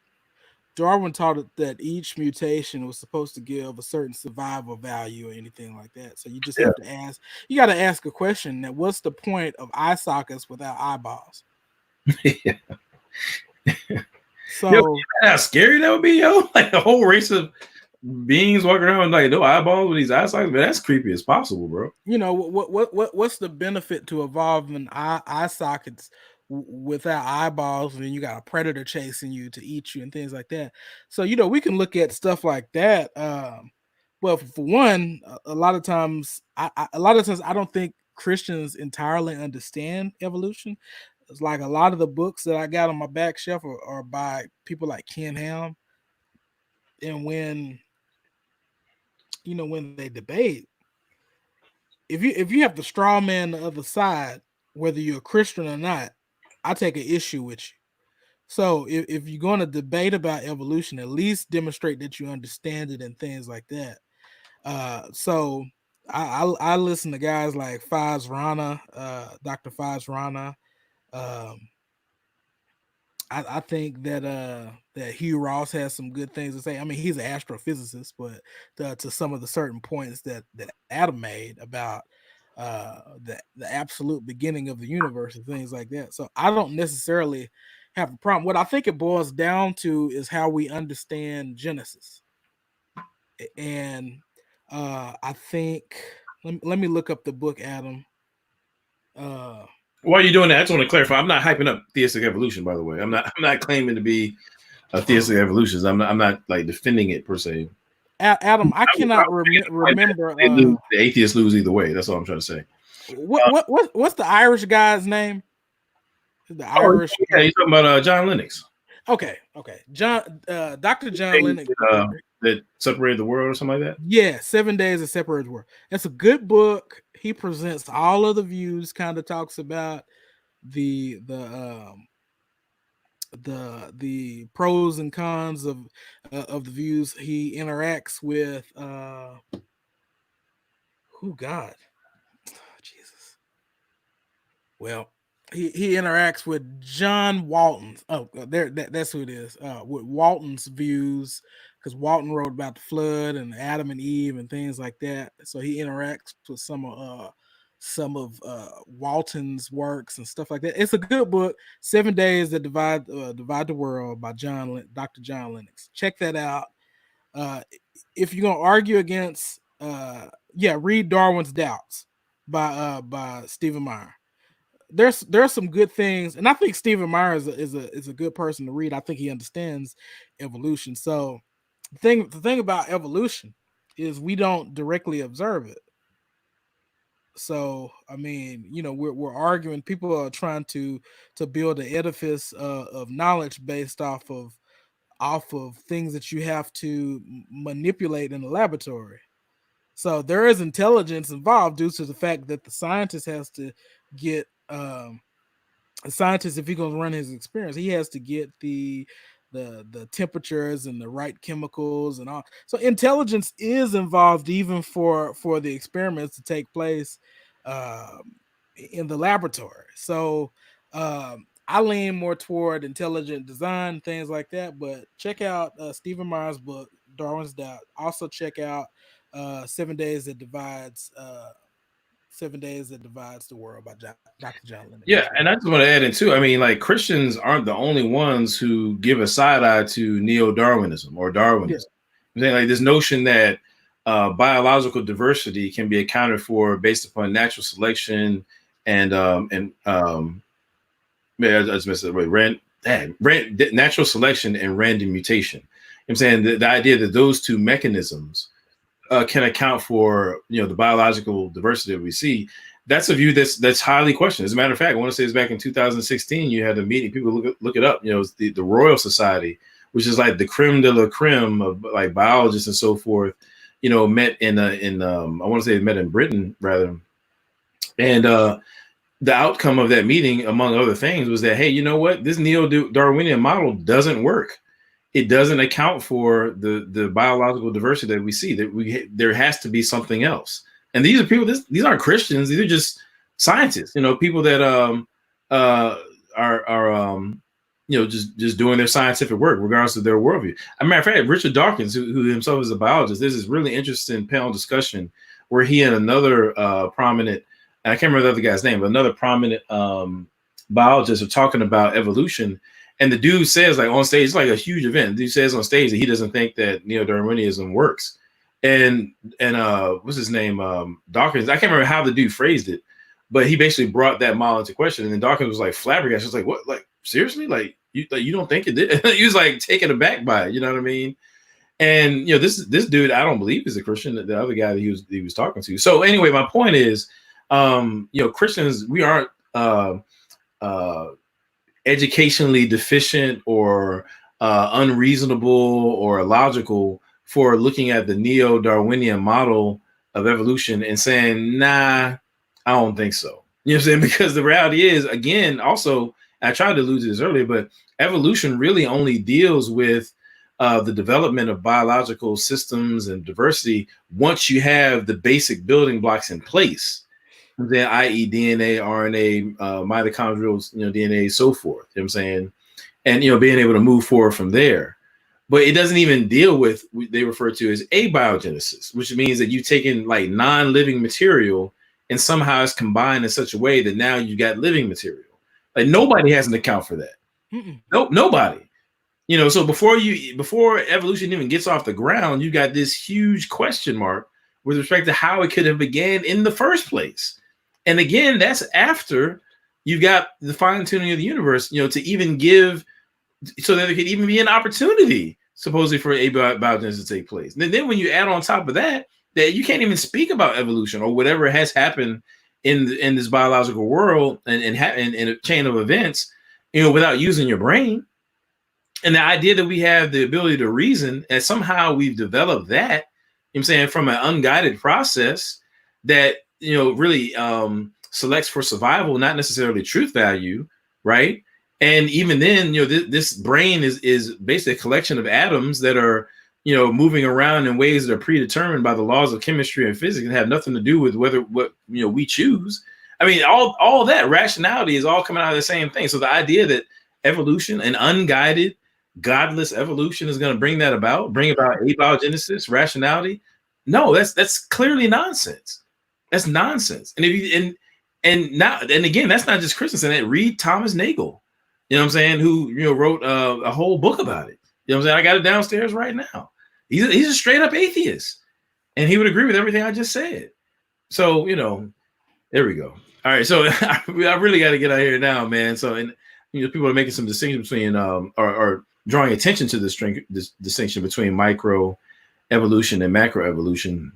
Yeah, read Darwin's Black Box by Michael Behe. That's a good book. There you go. There you go. Good book. Real good book. And so I think those are important distinctions, but we got to get out of here. So I can't get into all that.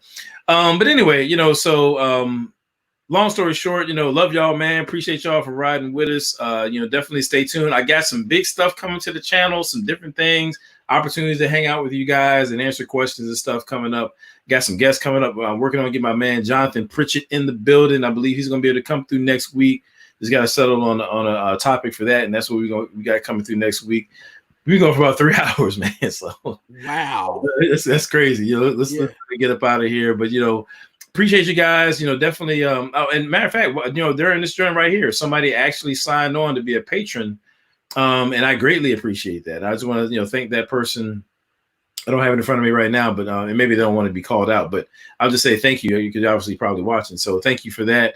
Come on, Nate, you're spoiling it, man. I'm going to delete your comment, man. Yeah. But what's up, man. You one of my Patreon guys, so y'all will know about that and see it first before I do anything. So that's for sure. But I'll announce that pretty soon. Shout out to my man Nate, man. He's a good dude, So yeah, y'all. So anyway, love y'all, man, and y'all know what it is. Matt Jackson, you got anything else to say? You good, brother?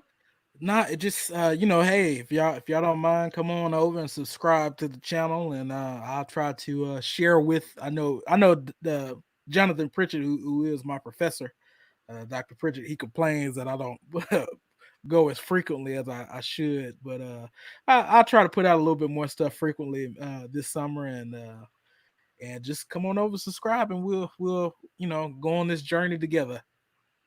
There you go, man. So appreciate you finally coming on. It's been a long time coming, man. I'm glad we finally got you on. This will definitely not be the last time.